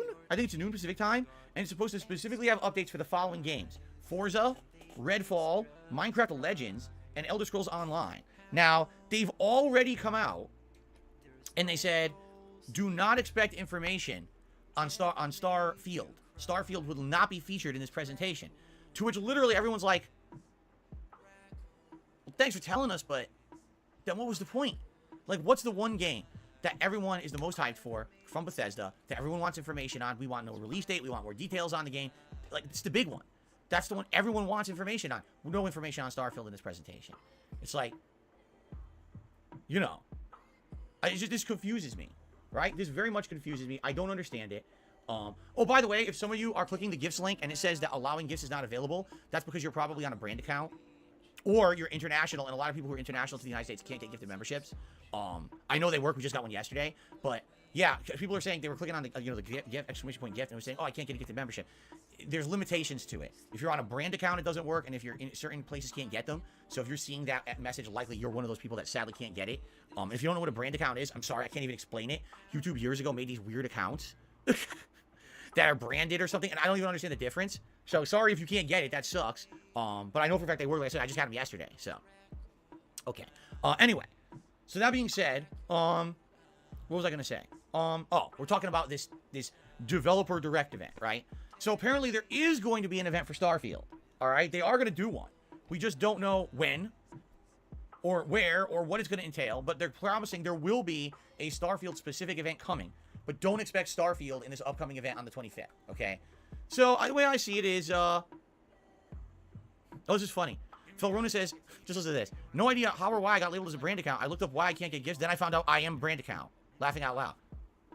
You tell me. I think the way brand accounts worked is years ago, many years ago, YouTube wanted to integrate Google Plus into YouTube, which was an insanely bad idea. They were basically trying to force everyone to use their version of Facebook. All right. It failed miserably. No one used it. The service is now defunct. But when they did that, a lot of people didn't want the accounts and ended up like making dummy accounts and shit. And it was a mess. And now there's like brand accounts that no one understands why they're a brand account. Some people say there's a way to integrate a brand account into another account. They tried, it failed, errored. YouTube screwed everything up. They just did. You know, over the years, with all their weird efforts to do weird things and copy everybody else, and obviously, I wish I could do anything about it. I can't. I'm just a creator who makes gameplay and podcasts and stuff like this. And, I have no control over the crap that they do on their site. I wish that they would actually streamline it, but it is what it is. And apologies. I know some people are like, well, why can't I get a gifted membership? I don't know. I know it's pretty silly. All right, our next piece of news is very bad news. I actually talked about it on my day off on my Twitter, but I want to talk about it. All right. Ubisoft, a company that 10 years ago, okay, used to be one of the top game developers. I would say if you were talking about, the heyday of me being a YouTuber, like 2012, let's say that's the year I'm talking about, I would think of companies like EA. Oh yeah, he said Twitter. That is a bingo. Because Phil mentioned Twitter. We actually have a bingo this time. It means I can actually play the horns and it fucking counts. Today fucking goes the first fucking official proper bingo of the fucking stream. Middle row right across the bay. As Phil said, Twitter. Bethesda, Ubisoft, Activision Blizzard, Sony, Microsoft, these are the big ones. These are the big guns when it comes to game development. And every time you would hear a game is coming out from one of these companies, you would be like, oh, okay, it's a AAA game, it's going to be giant, it's going to be huge, it's going to be well polished, it's going to be an entertaining game, it's going to be a must play, right? Seriously, that's how you would think back then. That was a decade ago. Now, today, it's like, wow, you don't even know. When a game comes out, you have no clue if it's going to be good or not, because we've had so many situations where these companies that used to be tried and true, dependable game developers pump out these stinkers left and right. So, the news has come out that Ubisoft has faced surprisingly slower sales in 2022 than what they predicted. Therefore, they've decided to cancel 3 unannounced games. So there were supposed to be 3 games coming out or in development. They are already canceled. They already had canceled 4 other unannounced games this last July. So that makes a total of 7 canceled games in 6 months. And they're going to be doing a $200 million restructuring / cost reduction, including natural attrition and divesting of non-core assets. In addition, it has been officially announced that Skull and Bones, yes, we're still talking about Skull and Bones this many years later. If you remember, Skull and Bones was originally announced the same year as the Microsoft pirate game. What's it called? Sea of Thieves? Do you remember how long ago that was? I mean, Sea of Thieves has been out for how many years, right? And they were both announced at the same time. And I remember at that time, I was like, wow, what is this, pirate year? That every company copied each other? But now you look and you're like, Skull and Bones is still in development? Yeah, it is. So for those who don't know, Skull and Bones was supposed to be Ubisoft's take on a naval life. You're part of a pirate crew, and you're maintaining a ship. You're going around pillaging, plundering. I guess it's supposed to have some kind of multiplayer components to it as well. Again, kind of similar to Sea of Thieves. Only not looking cartoony. It's supposed to be way more realistic.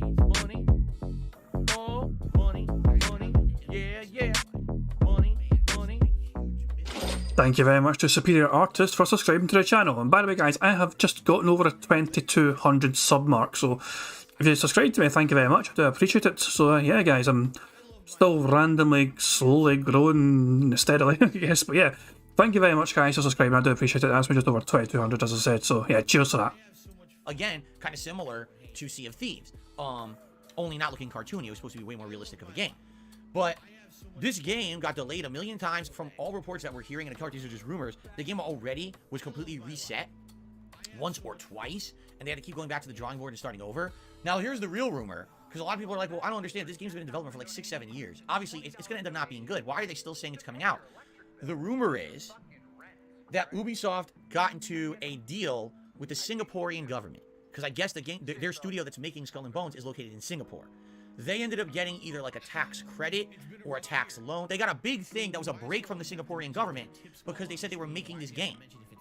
So if they don't make this game and release it, essentially they're going to be slammed with ginormous penalties and fees from the Singaporean government because they made them promises that they didn't keep. This was supposed to be a Singaporean product, I guess, that they were going to sell, and I guess it would benefit the government or whatever. So if it doesn't come out, they're screwed, basically, because they made all these promises. So Skull and Bones, you know, everyone thought that maybe it wasn't being developed, and then last year they announced, oh no, it's still coming out, it's just delayed. It's coming out this year. Now they just announced, oh, it's indefinitely delayed again. Like, oh my god, dude. Like, what is happening? And then to make matters even worse, are you ready for this? Mr. Big Boy CEO, Yves Guillemot. Yes, don't you like Mr. Yves Guillemot, who at E3 would dance around the stage with his very heavy French accent and act like hot shit? What the fuck is wrong with you, Phil? Way to be fucking racist towards someone else of a different nationality, you fucking insensitive dick. Jesus Christ, man, what the fuck? Where the fuck did that come from? Yeah, hateful slurs. I'd say... Yeah, I'd say that's hateful slurs. Phil's being extremely toxic right now, so yeah, that's not a bingo. Vash says it's fine, the French are white. Well, some of them. It's quite a mix. It's quite a good mix in France, to be fair. But yeah, this is... Jesus Christ, man, what the fuck is wrong with him right here? Mr. Big Boy CEO, Yves Guillemot. Yes, don't you like Mr. Yves Guillemot, who at E3 would dance around the stage with his very heavy French accent and act like hot shit? Well, I can do the same thing to you, Phil. Mr. Sneak DSP Gaming here, guy who fucking sits in his arse 6 days of the fucking week begging for fucking tips for fucking stuff in his face and special marathons where you guys fucking pay for. Having his fucking wee piggy hand held for it every time, for every single fucking game. I can do the exact same goddamn thing, Phil. You American pig. Every year, and then you'd be like, wow, this guy's so out of touch with gamers. He just is. You can tell, just looking at him. Like, this guy's not a gamer. This guy's a fucking stupid executive who sits here in his boardroom and fucking makes big edicts that he doesn't know what the fuck he's talking about, right? But he's at E3 dancing around like an idiot, right? So Yves Guillemot has reportedly told his staff, listen to this, the onus is on them to reverse the company fortunes. Imagine this. Imagine you're working for a giant game developer. All right? And in the last 10 years you've worked for this game developer, you've seen them being a top game developer to becoming like an afterthought. No one really likes the games they're pumping out. The games undersell. The games get delayed. The games get panned by critics. The games are now getting canceled constantly.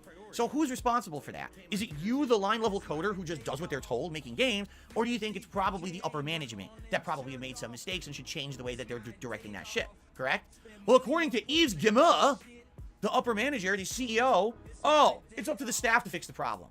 They really got to buckle down and we got to right this ship. They have to. Wait, what? They have to. Them. They don't fucking direct your company, you stupid jackass. How is that fucking different from you fucking demanding your audience fucking hold your hand who you've playing Oblivion?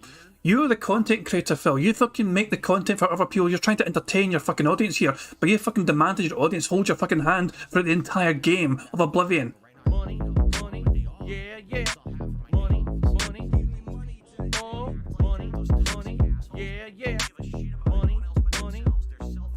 I think it's a fair direct comparison for Phil to say he's trying to fucking get his whole audience to fucking get him through an entire fucking game that they asked him for, that they gave him money for, that they fucking wanted him to fucking play. They nominated the fucking game. They had to fucking buy a membership to fucking make sure his fucking goal was set for him to fucking play this game, and then he turns around to them and says it's up to them to fucking make sure he gets through the game okay.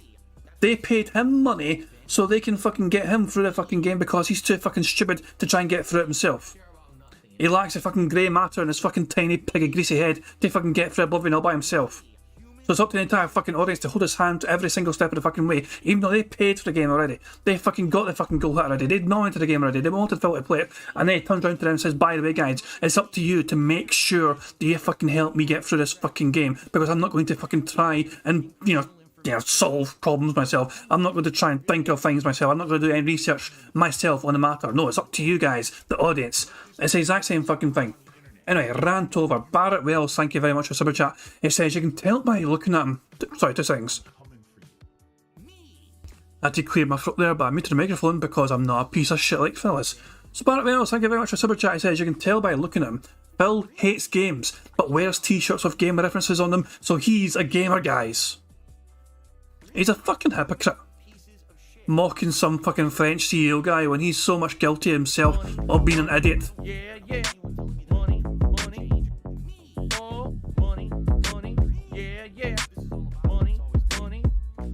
Thank you very much to SCP Sylvie for super chat. It says, he only wears that shirt so he can remember the game he thinks he is good at, or at least lied he was good at. It's one of those things where I always go by Jaha's fucking claim, right? Phil was a good player at fucking Super Turbo 2. There's no real denying that. It's the one game he put so much time and effort into. So naturally he's going to be decent at the game. Even other Street Fighter players say Phil's good at that particular fucking game. The problem with that though is that Phil's fucking stuck in the past. He's a relic in the fucking past, hoping to fucking live off those fucking glory days while being good at that one fucking particular game. There isn't any fucking clout though, whatsoever, for being fucking semi-decent at Super Street Fighter Turbo 2 or whatever the fuck it's called, the full title of it. No, because obviously since then we've had Street Fighter 3 and 4 and 5 and now 6 is coming out. Super Street Fighter, it's like fucking, how old is fucking Turbo 2? It's like fucking 20 years old or some pish. Jesus Christ, there's some people in Phil's audience which are younger than the fucking game he's wearing a t-shirt of. But Phil though is fucking clinging on to those fucking heydays of him being semi-decent at a fucking game. I don't know, it's fucking bizarre to me. It really is. They don't decide what games are made, they don't decide how the games are made, they don't decide the type of games, they don't decide the time frame, they don't decide the budget, they don't market the game. Like, what the fuck is your problem? This guy is a grade A idiot, and he's in charge of Ubisoft. Can you imagine working for that company right now? In 10 years, you went from, wow, our shit doesn't stink, to, wow, we're a pile of stinky duty. Like, oh my god. And you know what this reminds me of? When I worked at the helicopter company, helicopter support. Oh, for fuck's sake. You can go fuck yourself, Phil. You can go right to fuck yourself. Fuck the fuck off with that. Nah, fuck you, Phil. Jesus Christ, man. Jesus fucking Christ. Phil, when you were last fucking employed, it was what, fucking 2009? How many years has it been since Phil actually fucking earned an actual wage? What the fuck, man? Money, money, yeah, yeah. Money, money, oh, money, money, yeah, yeah. Money, money. Thank you very much to Pam Solo for his super chat. It says, shout out to Cat Roller, at Cat Troller, who breaks down DSP's gameplay. I've heard of him, I've heard of him. I haven't seen a whole lot of it, but I've certainly heard of him. I tried that myself the other night there. I went and took Phil's final few minutes of Need for Speed and just, shat all over him in his fucking blind driving efforts. So yeah, it's good sometimes. I think it works especially. I mean, it's easy for me to critique Phil's pishy driving abilities in Need for Speed. I don't play the game, but anyone with a fucking pair of eyes can see Phil and the mistakes he was making in that fucking game and debunk the shit he was fucking doing wrong in that fucking game. But yeah, it's something where it's like, I like it when people who have a good knowledge of the game can look at the game Phil's playing and they can fucking just shit all over him and, you know, say, you know, they can debunk, basically, it's like, Phil's doing this so wrongly because this is what he should be doing instead. This is how most people would do this, whatever, and things like, you know, it's good to kind of do, you know, when you have some background in the game and you can just fucking just really lay into, you know, breaking down how Phil's a dumbass, essentially. But, yeah, Dasher says he sent me a few controller videos, thank you. And Prophet says, 36 years old. Well, Street Fighter 2 is. Fuck me. It 1,000,000% reminds me of that. Because when I started working there, the company... I actually was talking so much I forgot that's what fucking Phil was talking about. Jesus Christ, man. Phil, you were only working there because your daddy got you the fucking job. You weren't really fucking that well qualified to do the fucking job in the first place. You answered phones, you dealt with queries, and you moved the fuck on. And then they tried to get you to do something else to fucking revitalise the entire company. They gave you some sort of fucking random standardised certificate. I have an A certificate, aye, and you also got your P45, you piece of shit. They fired your ass. Daddy couldn't save you from getting your ass fired from that role. Then a desperation fucking crept in. I was like, what do I do now? I guess I'll go to YouTube and fucking try my best to fucking do YouTube shit. And he struck gold. This piece of shit has no concept of how incredibly lucky he is to have fucking managed to, you know, some people found him entertaining enough back in the fucking day to watch his shit. Was it because he was edgy? Was it because he was so racist and drunk, perhaps? In fact, you could actually argue. I'm going to make a fucking interesting theory. This is a little Theo theory. Phil's greatest success came when he was usually drunk. A lot of those early videos, he was fucking drunk at his fucking nut. Because he's just sort of fucking spent his fucking time in that wee Connecticut condo, playing games, or just recording with the camera pointing at the fucking screen, you know, playing the games, just trying to turbocharge through them in a drunken stupor. And yet people seem to gravitate towards that. People seem to appreciate Phil's dumbass fucking stumbling and bumbling through this fucking game. And yes, he was also a racist piece of shit, he was a homophobic piece of shit, and so on and so on. But that's Howard Stern's fault, apparently. Experiencing like record high sales, right? Oh my god, we're rolling in dough. They were giving us bonuses every year, there were promotions, everything was great. And then within 5 years of me working there, okay, the entire rug was pulled out from under the company because what happened? That was when there was the financial crisis in the United States. The banks were all crashing, and because of that, no one could get credit, so no one could afford to operate helicopters anymore. Now, do you think that my company that I was working for had any kind of a backup plan? No. Those, you know, presidents and vice presidents, they were sitting there rolling in dough. Oh, it's going to be like this forever. We have absolutely no backup plan. You know, the days of milk and honey flowing like rivers will never end. And then all of a sudden, overnight, it went like this. Gone. And guess what happened? Oh, shit. We got to downscale. We can't do this. We can't do this. We can't do this. No more cookouts, no more company parties, no more this benefit, no more trips, no cut back, lay off half our workforce, cut back on this, outsource this, do this. Phil, a lot of countries suffered that fucking same thing. It's not a lot of people in a lot of countries went through that exact same thing. I can't think of a single fucking company that fucking made a lot of profit during the fucking financial crisis. People lost their livelihoods. People lost their homes. People lost their whole entire careers. But Phil's fucking pissed off that because, you know, they had to fucking, you know, no more cookouts, no more bonuses. What the fuck? The fucking entitlement. Like, I don't know if I've told a story before. I remember I used to work in a warehouse. I used to work night shifts in a warehouse. So things like, it was basically, the company would like make, what's it you call them? You ever like buy a keyboard or something, right? Like a fucking, you know, a random keyboard, and it comes with a booklet, like instruction booklet or whatever pish, you know, like, you know, a wee book, or you know, how to work this out. It's basically, and they made those kind of wee instruction guides, the wee instruction things that comes with technology. So it's kind of like a printing factory essentially.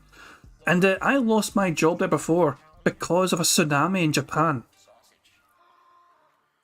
So it's like, obviously, because the tsunami in Japan happened, also it cut back on things coming, you know, these electronics from Japan getting, you know, sent and it worked over here because obviously Japan was fucking recovering from that tsunami, which meant, you know, the workload for me, you know, essentially dried up in that fucking factory job. And then I was like, okay, you need to let you go. You're one of the new employees, so you got to fucking go because, there's not a lot of work going right now because things have got quiet because of the tsunami in Japan. It was a bizarre knock-on effect, but it is what it is. I'm not going to fucking about fucking all mad and get to fucking keep my job because, it's a terrible thing what happened in fucking Japan with that tsunami and all shit. A lot of people fucking died, for fuck's sake. And at the same fucking time, Phil is not fucking thinking about the other people that suffered in the financial crisis when he lost his helicopter job. When Phil lost his helicopter job, he wasn't thinking, oh, everyone's struggling right now, everyone's suffering. No, it's all about Phil. It's all about himself. Oh, I got let go. Who fucking who? Bad Luck says, I also love how he worded it. I started working there, and 5 years later the company struggles. Coincidence? I think not. Let's hear Phil say that again. Days of milk and honey flowing. Because when I started working there, the company was experiencing like record high sales, right? So when he started there, when he joined there, the company was doing well. And then it all went to shit when Phil joined. Yeah. Oh my God, we're rolling in dough. They were giving us bonuses every year. There were promotions. Everything was great. And then within 5 years of me working there, okay, the entire rug was pulled out from under the company because what happened, that was when there was the financial crisis in the United States. The banks were all crashing. And because of that, no one could get credit, so no one could afford to operate helicopters anymore. Now, do you think that my company that I was working for had any kind of a backup plan? No. Those, presidents and vice presidents, they were sitting there rolling in dough. Oh, it's going to be like this forever. Okay, but I've got to fucking call us out as well. Look, Phil, nobody fucking saw it coming, really. Well, that's actually a lie. One person, oh, not one person. There's actually fucking well documented, like, there's even a movie made about it, for fuck's sake. People made a movie about the financial crash and all that shit, and some people did see it coming. So yeah, some people saw it coming, but for the majority of people did not see this fucking coming, this financial crash. People did not think it was going to fucking happen, it fucking did. A lot of people lost their fucking livelihoods, but Phil, you're one to fucking talk about people not being fucking prepared because they're fucking, this company, Phil's fucking bitching and whining about his fucking old employer not being prepared for the financial crisis where there's no money anymore essentially for anyone. The money all fucking ran out, as if I meant to have some big massive fucking stockpile of money rather than giving back to the fucking employees the times things are going well. Imagine those times where Phil's getting bonuses and he's not fucking questioning. Did Phil ever go to him and say, don't give us bonuses, you hold on to that money in case things go wrong for us and you need that money to get... No, Phil's like, give us a fucking bonus. Give me more bonuses. Give me more. You guys made money. I want some of that money. Phil wouldn't fucking tell that fucking same employer to fucking hold on to that money in case times get tough down the line. Fuck no. He's not going to fucking do that. But then you got fucking Phil Burnell. Let's look at Burnell Enterprises. Things are going well on YouTube for fucking Phil Burnell back in 2012, 2013. Oh, look at me getting all these fucking views and ad revenue. Look at me fucking making absolute most of my fucking Machinima contract. I'm pumping at videos left, right and centre. And Machinima fucking bangs up to themselves essentially, keeping me fucking well financed. Because I'm on ads, a views-based contract, a bizarre contract where every single view generates me more fucking dollars. Phil was making like I think Phil was genuinely making almost $200,000 a fucking year. He was certainly hitting close to that. I'll tell you that right now, from what I've worked out, Phil was very close to 200k a year back in the fucking gravy days of YouTube. Did Phil prepare financially for times getting tough? Did Burnell Enterprises make sure its employees were protected in case of impending doom? Did he fuck? Bankruptcy. 13 credit cards maxed out. Phil Burnell whining and bitching about his employer, his former employer, not fucking making sure they had fucking, things in place for times getting tough. And yet, what does Phil do? Fucking years later, himself operating as a fucking sole proprietor, businessman or whatever. He does not prepare himself. He is fucking, bankrupting himself because he could not fucking prepare for when times got tough. He's a fucking moronic hypocrite, he really is. We have absolutely no backup plan. The days of milk and honey flowing like rivers will never end. And then all of a sudden, overnight, it went like this. Gone. Reminds you of anyone? And guess what happened? Oh, shit. We got to downscale. We can't do this. We can't do this. We can't do this. No more cookouts. No more company parties. No more this benefit. No more trips. No cut back. Lay off half our workforce. Cut back on this. Outsource this. Do this. Do this. And within a couple years, gone. Non-existent. Doesn't even exist anymore. I actually, just a month ago, when we were talking about them on a podcast, I brought up my phone. I was searching. We couldn't even find them on the internet. They don't even exist. They don't even have their own website anymore. They're just gone. non-existent, okay? But that's what happens with these companies. They ride these waves of success, and they literally don't plan for shit. They just don't realize how lucky they are. And a lot of these companies, I hate to say it, that's what it is. It's The fuck happened there? literally don't plan for shit. They just don't realize how lucky they are. And a lot of these companies, I hate to say it, that's what it is. What the hell happened there? What dropped? I'm trying to work out. what the fuck happened to him there. Okay, guys, this is full screen. Literally don't plan for shit.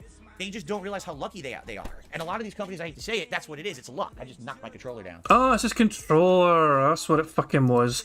I really should have fucking let it play out rather than guess. That was very confusing. It was his controller. If anything, what does this tell us about Ubisoft? Does this tell us that basically, you know, this was a great company run by a bunch of great managers and they knew what they were doing? No, it actually tells us the opposite. It tells us they were in the right place at the right time and they were just lucky that at 10 years ago, when the gaming industry was booming and exploding... Okay, two things. First of all, Pam Solo, that was not a mic bump. That was a camera bump. Different thing. It didn't touch the microphone. Secondly, Heather Peak, actually, I hope you do well. Heather P needs to go. Phil's making them are extremely angry, especially angry today. Phil has that effect on me sometimes, to be fair as well. You know, if Phil makes you too annoyed, it's just best to walk away. Just collect yourself, get a breather or whatever, do some like feng shui or fucking just play a game or something, I don't know. But yeah, sometimes Phil was just too much. in size, and everyone was becoming a gamer. They were in the right place, right time to sell games like the Tom Clancy franchise, the Assassin's Creed franchises. Every game they sold, or every game that they made sold, because they were in a burgeoning part of the gaming industry. Now, what's happened 10 years later? We now have oversaturation of the market, increased competition, these practices that are very, very heated, like microtransactions, free-to-play games, and all of this. And with all of this competition, now what we're seeing is Ubisoft actually never was a good company. They were just lucky. The Yves Guillemot is a moron. He doesn't know how to run his company. And he's actually has the gall to blame his line-level people and say it's their fault that his company is failing. Hey, Yves, why don't you look in the fucking mirror, you jackass? You're the one in charge of the company. You're the one who's supposed to be making sure that everything is working and being profitable. That's your literal job description, not theirs. All they do is code. Pam Solo is adamant that, you know, Phil did bump the microphone. I want to go back and confirm this, because it happens right here. Right, okay, guys. Chat decides. Does Phil bump the microphone here? Lucky they are. And a lot of these companies, I hate to say it, that's what it is. It's Does he touch the microphone there? luck. I just knocked my controller down. If anything, what is... I don't know. And they literally don't plan for shit. They just don't realize how lucky they are. And a lot of these companies, I hate to say it, that's what it is. It's luck. I just knocked my controller down. I don't think he touches the microphone at all. This is what I'm saying. The mic vibrates. I cannot hear it. I can't tell. The camera is the thing it vibrated. It hit his tripod. So sorry, Pam, I'm sorry. I don't think it's a microphone bump. It's usually quite obvious as well, but I don't think it's a microphone bump. Yeah, it's okay, Pam. I don't mind going. I don't mind checking. It's okay. I do appreciate you checking. You know, calling it all the same, and it's a good thing to, you know. Obviously, it's not a square at the end of the day. You know what I mean? It could be a difference between, you know, winning bingo and failing bingo. I don't mind. Dashy says not the first move, the second. You mean on his way back? Like here, hang on. If anything, what does this tell us about Ubisoft? Does this tell us that basically, I still seen no bump. I don't see a bump. yes, and they literally don't plan for shit. They just don't realize how lucky they are. And a lot of these companies, I hate to say it, that's what it is. It's luck. I just knocked my controller down. If anything, what... I generally have nothing. I cannot tell. What does this tell us about Ubisoft? At no point there do I think Phil touches the microphone. I'm going to say no. A lot of people in chat do seem to agree with me. It doesn't bump. So at times like this, even if a couple of people think it's happened, if most of the chat can't agree on it, we just go with no. It's a safer option, you know. I mean, if we cannot be convinced, we're just going to assume it didn't happen. You know, I'm not saying it didn't happen, but to me, it doesn't look like it's happened. It actually says it's the tiniest thing. It's one of those things. None of us can agree. If we can't agree, we can't count it. That's always been my stance. Anyway, let's catch up to where we were. Actually, never was a good company. They were just lucky. The Yves Guillemot is a moron. He doesn't know how to run his company, and he's actually has the gall to blame his line-level people and say it's their fault that his company is failing. Hey, Eves, why don't you look in the fucking mirror, you jackass? You're the one in charge of the company. You're the one who's supposed to be making sure that everything is working and being profitable. That's your literal job description, not theirs. All they do is code. I mean, I can't believe when you hear shit like this. It's like, what the fuck is this guy saying? He's out of his mind. He's nuts. And he's in charge. What the frick? Anyway, that's really bad, man. That makes me feel pretty bad. Because honestly, I like Ubisoft games. As I've told you guys over the years, I remember 10 years ago, games like Rayman. The Rayman, remember there was Rayman Origins, Rayman Legends. Of course, remember the Rayman Legends debacle? When Eves decided that it was going to be a Wii U exclusive. Whoa, that was a genius move. That totally didn't screw them over. And then Eves decided he was going to make games like Zombie U just for the Wii U. Again, who's the problem here, right? Who's in charge and who's making the bad decision? But blame the people below you. Like, get the fuck out of here, right? This would be like me. No shit.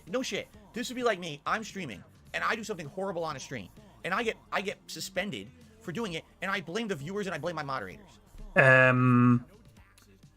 Yeah, you've kind of skirted that line very close before. You certainly blamed your audience before for you losing your temper.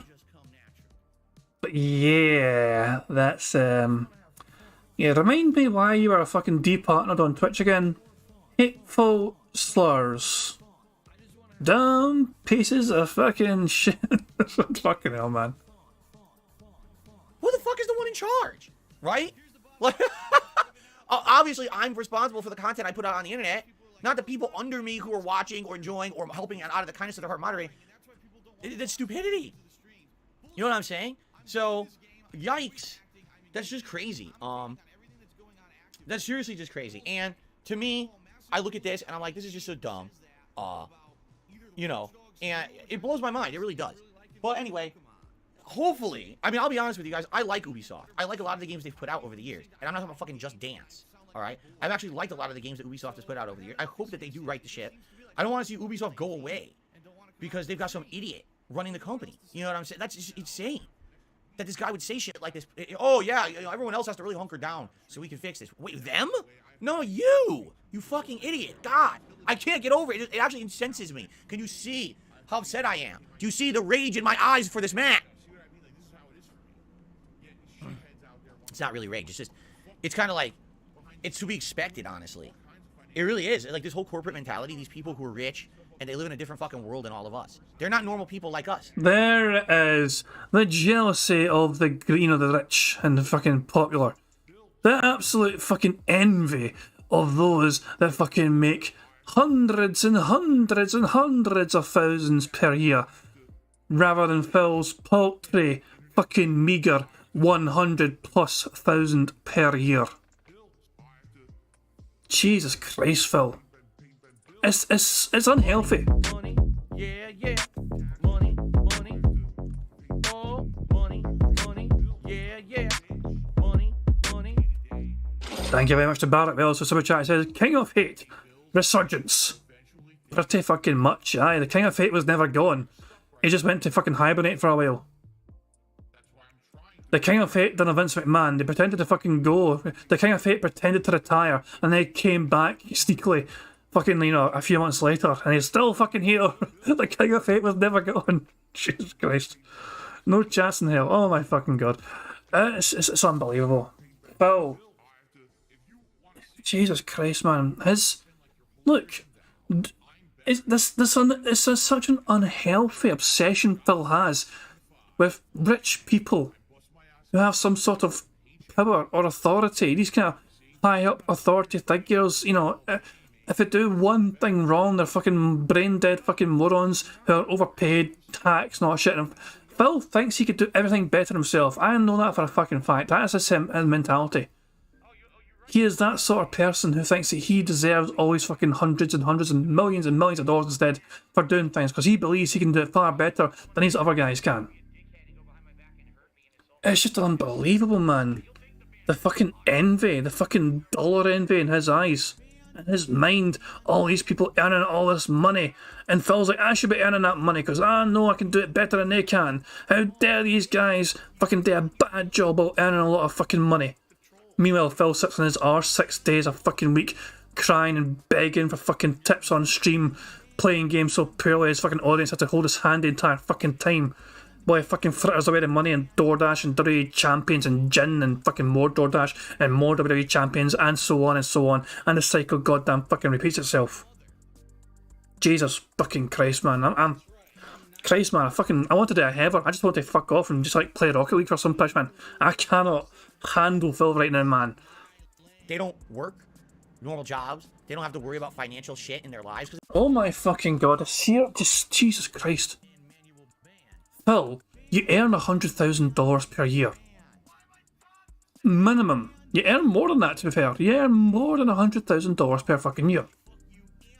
And yet, because you're so fucking frivolous with your fucking expenditure, because you're so financially irresponsible, you still need to fucking beg profusely every single goddamn fucking day.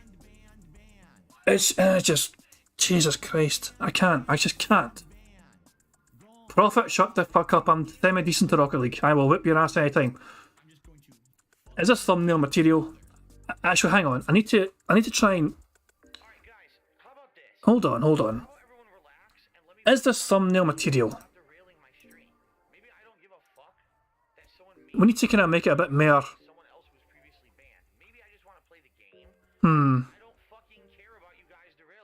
That?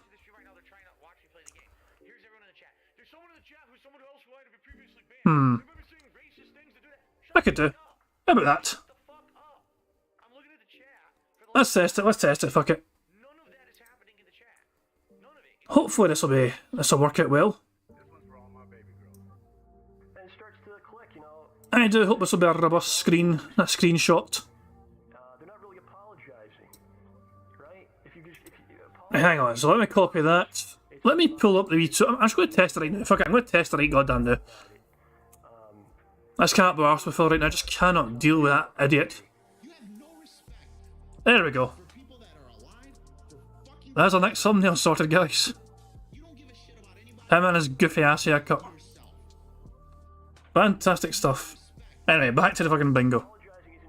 Because they've already been rich for so long, they don't have to worry about that shit. So to them, it's like, you know, who cares? Make another decision here, make a decision here. Oh, game tank, that's fine. We'll do this, we'll do this. I mean, let's face it, it took 10 years of bad decision making for Ubisoft to finally get to the position they're in now. It did. It took 10 effing years of failure. And it only took Phil about 4 or 5. Phil speedran that fucking shit. To finally be like, oh, we're kind of in trouble now. Now we actually have to like restructure and we have to start figuring out what we're going to do to right the ship because the ship is starting to sink. You know, same thing with Nintendo. You know, with the whole Wii U debacle, the Wii U didn't sell, the games didn't sell. So what did Nintendo do? Oh, well, I know what we'll do. We'll sell these. Like what? You're gonna stop selling games and you're gonna sell little figurines called Amiibo. That's what they did. They sold these, and that made up for it for like 3-4 years. They made enough profit to keep operating until the Switch came out, and then it was a hit again. And it's like. So what you're saying is Nintendo did something which financially benefited their company.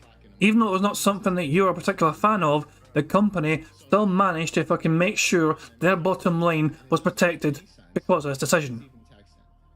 I remember Phil losing whales because he blocked Amiibos. He shat all over Amiibos and he had whales that fucking left him. For this fucking shit, man. He actually had whales back then at a time when he shat all over Amiibos and what Nintendo were doing. He pissed off a couple of whales big time and they fucking never came back. Such was their disgust at Phil shitting all over their precious Amiibos. Bronx Beats is asking me to speak English. Never, I speak Scottish, pal. Welcome to the fucking stream. Chris Dank says 15 years, 200k a year at the start and down to 100k a year that we know of. He's rolling in fucking money, yet he has to give the illusion to his dents that he's living in fucking poverty. It's a good fucking point, Chris. You know, I guess Ubisoft needs to figure out what's their gimmick going to be to save their butts. Because apparently they need one just like, you know, Nintendo. Because it ain't working right now, that's for sure, right?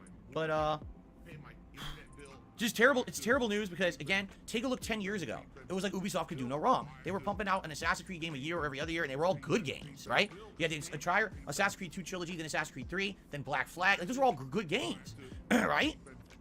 And then they had a lot of good Tom Clancy games that were quite good at that time. You know, among other things. You know, it wasn't just that. They had a good variety, a good portfolio, a variety of games that were all selling well. And it's like they just squandered that with insane amounts of bad decisions, and just here's their trend going down like this, right? And it's like, well, are you looking at your own results? Are you looking at your own performance? Do you understand that, you know, your popularity of your company is going down? Are you riding the ship, or are you just kind of, I don't know. I just don't get it. How do you let your company tank like that, man? I don't know. Anyway, hopefully we get better news, because the news right there out of that company is quite bad right now. Money, yeah, yeah. Money, money. Oh, money, money. Yeah, yeah. Money, money. Hang on, let me speak a little bit slower and more clearly so that people that may struggle to understand Scottish, you know, can understand me a bit better. Thank you very much to Barrett Wells for the super chat, who says, I swear this rant is drama bait.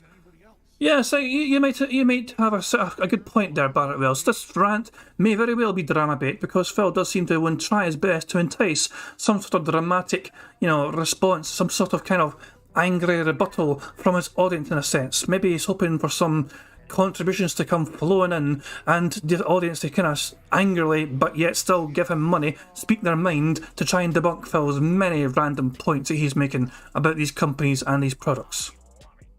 So, yeah, who knows? Who fucking knows? I don't know. Thank you very much, Barry Wells. Yeah, Phil has, for his last several fucking weeks, he has been doing his best to randomly fucking trigger some sort of kind of these kind of drama debates. Remember, Phil promised at the start of the stream, oh, it's not going to be a drama day, it's going to be a chill podcast. And then he gets himself all worked up about his fucking shit. He goes all fucking racist mode to some fucking French guy running at Ubisoft. You know, it's what the fuck, Phil? You promised chill, you promised fucking, you know, relaxation, and then you fucking get all worked up. Yeah, this fucking random rich French guy in charge of Ubisoft. Or whatever. I don't fucking know. I don't fucking have a clue. Goddamn. Long story short, Phil extremely jealous about rich people. Even though he makes over $100,000 per fucking year. Anyway, hopefully we get better news, because the news right there out of that company is quite bad right now. Okay. So that's really game news for now. If there's more game news this week, I'll definitely share it with you. I got a couple quick tips here to shout out, and then I will probably open up the Q&A for a bit. Let's see here. Oh, excuse me. Oh, that's really disgusting. So Slayer actually took me $1 overnight, and he says, I can't be here for the live stream. It's late at night for me. I'm going to catch up with the One Piece playthrough on demand. I sent you an email with some background for One Piece lore and characters. It's quite long. Take your time reading it, but I will try to be here for your Friday Night Fights stream. Sounds good, Slayer. And I did get those emails. He actually sent me 2 different emails about the background of the One Piece crew, but he sent it overnight, so obviously I haven't read it yet. Maybe tonight, if I have a little bit of free time, some casual reading.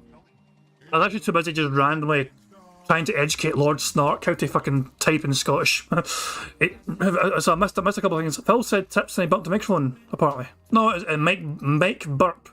I thought Agent Proper said Mike Bump. $1 overnight, and he said, and then I will probably open up the Q&A for a bit. Let's see here. Hold on. Oh, excuse me. Oh, that's really disgusting. And so Slayer actually took me $1. Yeah, okay, so that's tips. We have tips. So there we go. But aye, if you want to type in Scottish and pretend you're fucking typing in Scottish, you need to skip several letters and sometimes words. It's just the way it goes. Overnight.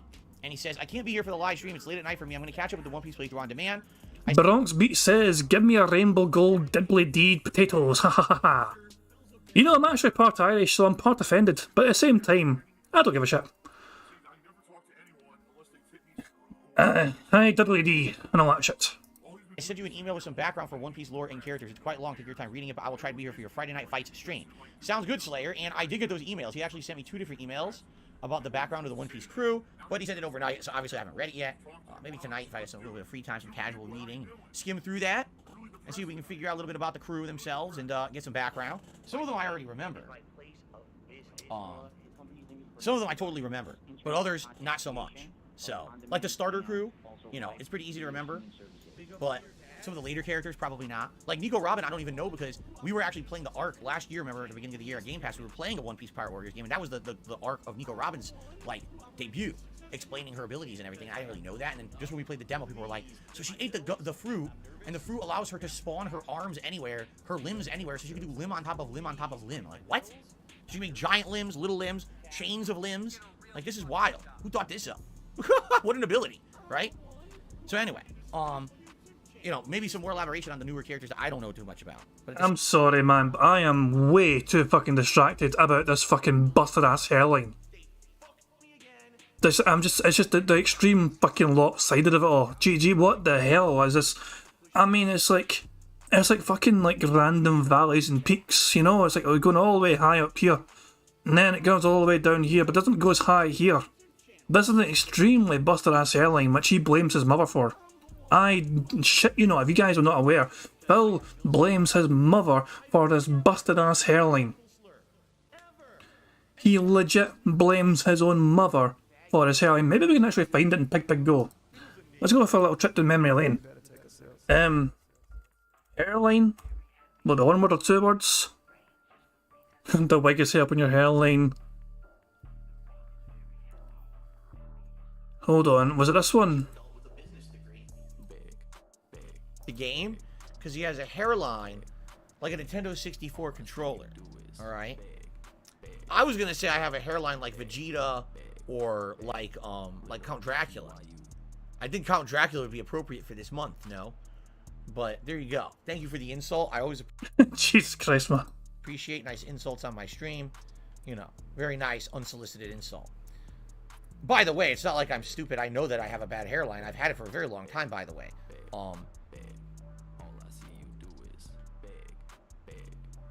Even when I was younger, I had a bad hairline. So, I'm not denying it. I'm not stupid. I don't think this is where he blames his mother. So, we have someone named... Nah, that's not where he blames his mum for it. Shit, where was it?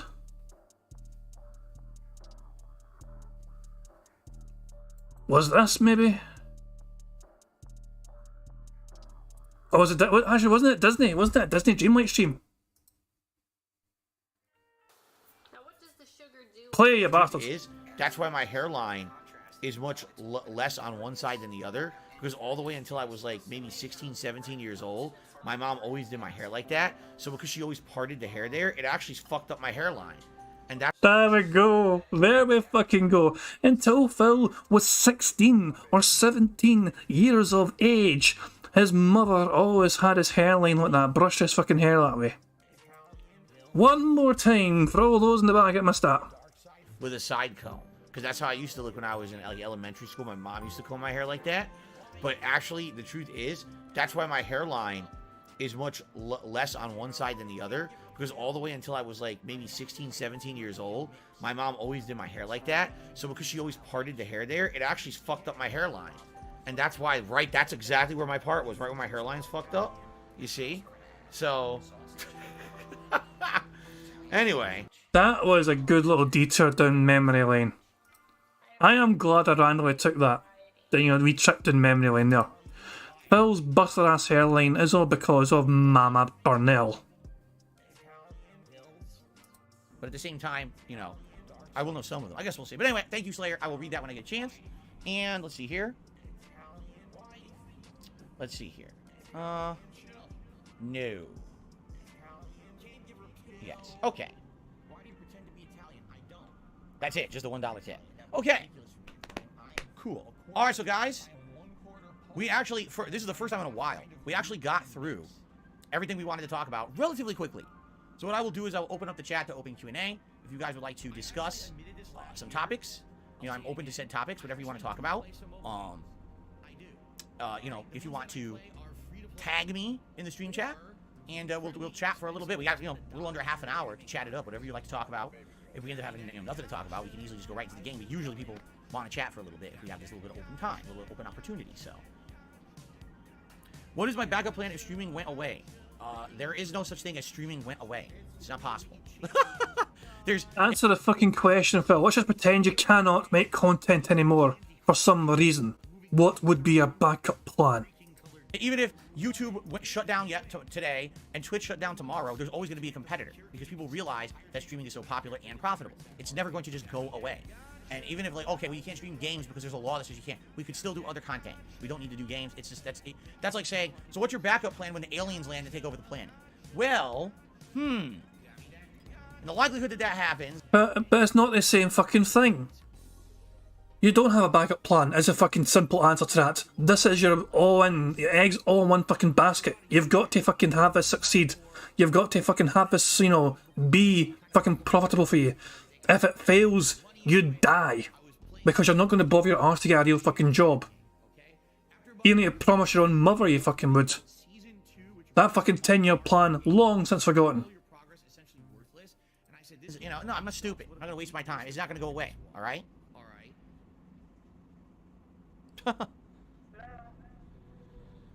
Outside of content creation and business, what am I looking look forward to the most in 2023?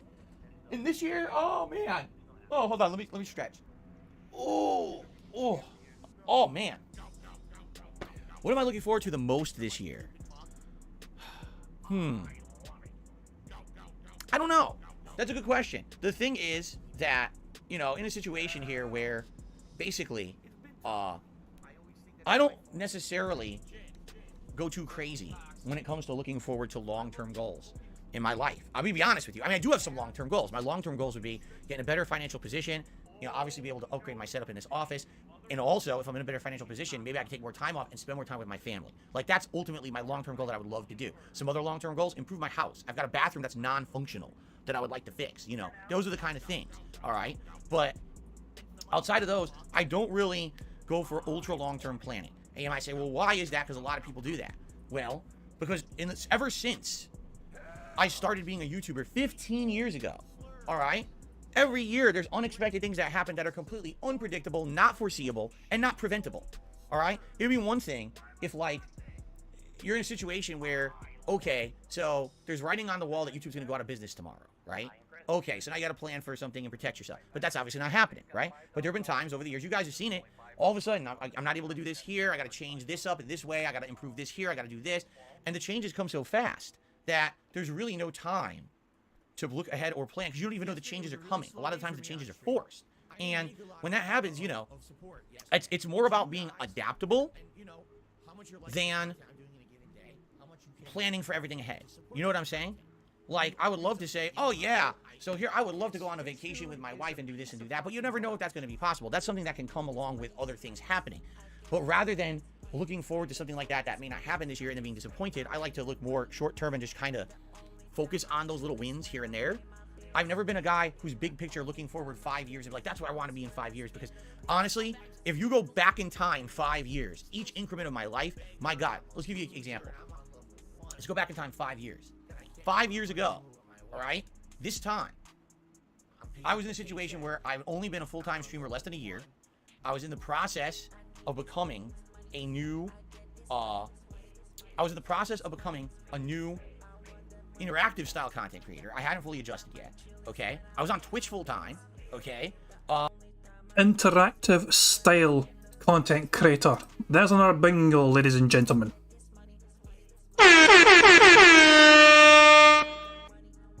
We're 4 away from a full house. You know, I was still dating my now wife. She hadn't even moved in with me yet, right? That was 5 years ago. My life was dramatically different, right? 5 years before that, I was living in Connecticut. I lived alone. I think I had just instituted direct capture at that time, right? I wasn't actively live streaming all the time. I wasn't, you know, interacting with these people all the time, right? I wasn't. I was in a totally different situation. My content style was completely different. At that time, I was still traveling. I was going to places in person, like conventions and things. Again, totally different from today, and even totally different from 5 years ago. 5 years before then, 2008, I was just a nobody on YouTube making dick around videos, drinking myself into a stupor, and then swearing like a sailor at the screen with a camera pointed at it. You know what I'm saying? And that was a fucking, you know, the version of DSP that most people seem to like. I maintain that most people seem to fucking appreciate that particular version of DSP far more than anything since. Years before then? 2003? You know, I was in my early 20s. That was when I was lifting weights. I was traveling all over the country to play. Yeah, right, lifting weights. Phil, lifting a burger in each hand doesn't count as a fucking weight. Just because there's a quarter pounder in each fucking hand doesn't mean you're fucking gaining fucking, you know. No, you're fucking stuffing your fucking piggy face with a couple of quarter pounders. That's not lifting weights. That is just stuffing your wee piggy face with your fucking machinima gains. Nah. You guys want to see something funny? Hold on, let me find it. Hold on. Give me a second, guys. I'm just trying to find it. Hold on. I did a thing earlier on where I searched. So, I compared DSP Gaming to It's a Gundam. The channels. Just for a laugh earlier on Social Blade, I compared them. So, since April 2021, It's a Gundam went from like just over 500k to over 700k. 200,000 subscribers gained. Phil Burnell in that same time went from 189k to 201k. It's a Gundam had 526, so 526 up to 715. You look at the stats. So, video views, Phil has far more, but then again, It's a Gundam has only uploaded 1,700 videos compared to Phil's 62,800 odd. He's also been doing this, Phil's also been doing DSP Gaming since 2010, so he's had a 5-year head start. What I like to, the very bottom thing, the future predictions makes me fucking laugh. It's a Gundam future predictions goes from 715 and in like July 2027, December 2027 even, he is predicted to be at 856,000. Look at the line for Phil Burnell. It doesn't fucking move. He is projected to start at 201k and stay fucking there for years and years and years and years and years. Such is the slow growth of this fucking little piggy. That is projected. That's incredible to me. It really is incredible to me. I wonder what it's like for fucking views. Yeah, It's a Gundam, look at the views. It's projected that It's a Gundam will catch up on views. Even with Phil's massive fucking extra fucking amount of videos and the time he spent. Look at the views and Phil. It's a Gundam will catch up at this rate.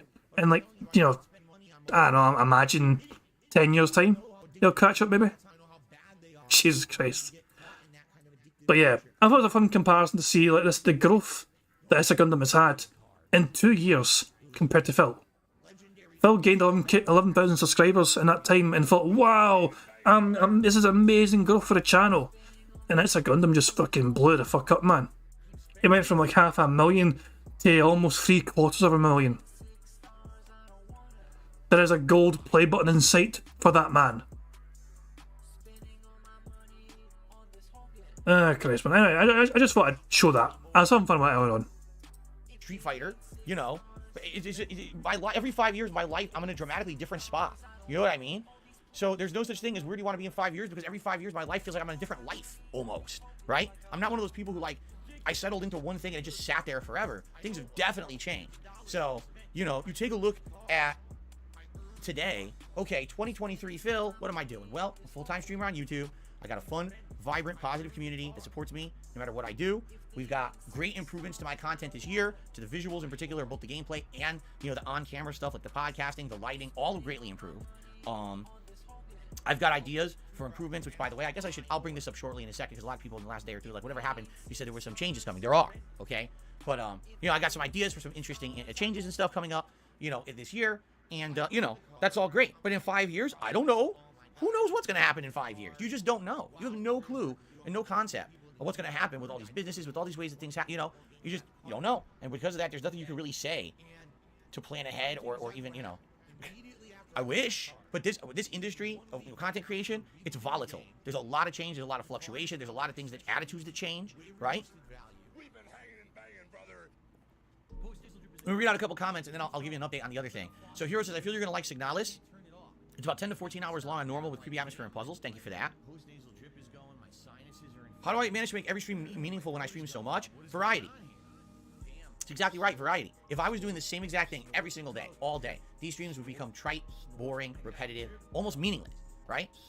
Let's say, for example, I was a competitive Street Fighter player. Right now, I'd probably be in the grand grind to end my run in Street Fighter 5, which ultimately means nothing because Street Fighter 6 is right around the corner, so who cares how you do in Street Fighter 5 at the end? No one's going to care in a few months anyway. Then, Street Fighter 6. The grand grind to become good at Street Fighter 6. Constantly playing the game, traveling the country, playing in tournaments. Grind, grind, grind, grind, grind. Ultimately, what will really matter if that's you major tournaments like Evo. That's it. Nothing else really matters, you know? Because I'm a variety content creator, I'm able to tackle so many different things. Whether it's a variety of genres of gaming, podcasting with various different topics and things like this. Now, I do React style content as well when I find it's appropriate or interesting. The marathons and fun themed things that we do. Because of the variety, it retains its meaning. Everything feels special. As opposed to if I did the same thing all day, every day, this would become boring, repetitive, and essentially just the same old going through the motions. And I don't feel like that. I really don't. On any given day, I come on the stream, I don't know what we're going to be doing specifically. I might know the game we're playing, but I don't know what we're going to talk about, what we're going to address. You know what I mean? Okay, let me give you an update. Because people have been asking the past couple of days, they want an update on everything that's going on with my plans for 2023. So, around the end of last year, I started telling you guys that I had some plans for some interesting new things coming this year. I do still have plans for some interesting new things coming on this year. The plans got a little bit delayed. Number one, that week where my capture stuff broke and I got set back like a week, that definitely threw a monkey wrench into my plans that I wasn't, ready for. That was number one. Number two, I'm kind of, let me put it this way, all right? Even though I have plans and even though I could actually implement those plans today if I wanted, all right? Being the kind of content creator that I am and the fact that I'm not ultra talented. Listen, I just said that. I'm not ultra talented. I'm not one of these guys who's a jack of all trades, right? I don't have the ability to sit down. Not a jack of all trades, but a jackass. I'm not ultra talented. No, really? Really? Well, colour me shocked. I thought Phil was an extremely specially talented human being. Fuck off, you dumbass pig. Can't do a single goddamn thing by yourself. Surprised that a cat doesn't tie his shoes before going out on the fucking days off, Jesus Christ. Down and do every aspect of everything that I do. A lot of the stuff that I do, I'm very reliant on input from outside sources, my fans, right? I've told you guys how many times that the reason that these streams look so good is because of you. It's not because of me. I'm the one who sits there and makes the content. You're damn fucking right, it's not because of you. So stop trying to fucking claim credit for all the fucking improvements in the fucking stream because you've done fucking hee-haw to fucking put any effort into it whatsoever. The art on your stream, the fucking lights on your fucking background and all that shit.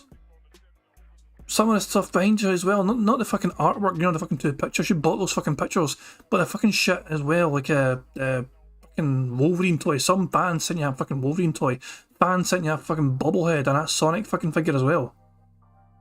These things the fans give to you because you're too fucking lazy to fucking look after your own fucking business. It's up to the audience to fucking make sure your business looks as good as it can, and it still looks terrible because of you. Correct. But I didn't make this. I didn't make this. The lighting was donated. This camera was found and donated. You know what I'm saying? The reason that this stream has such good improvement and looks so good is you. That's straight up me being honest, because I have the best fans. I really have the most dedicated, loyal, very, very supportive. You have the most gullible, den-headed following, absolutely. They'll fucking give you money as much as you fucking demand of them. They'll give you fucking money for doing literally nothing. You'll turn up on stream and make an emergency and they'll fucking give you money hand over fucking foot to make sure Phil's fucking crisis is fucking sorted. You have a fucking... No, I would hate... I would absolutely fucking hate to... that would fucking kill my soul if I treated you guys like Phil treats his fucking audience. I can't understand how Phil can fucking sleep at night.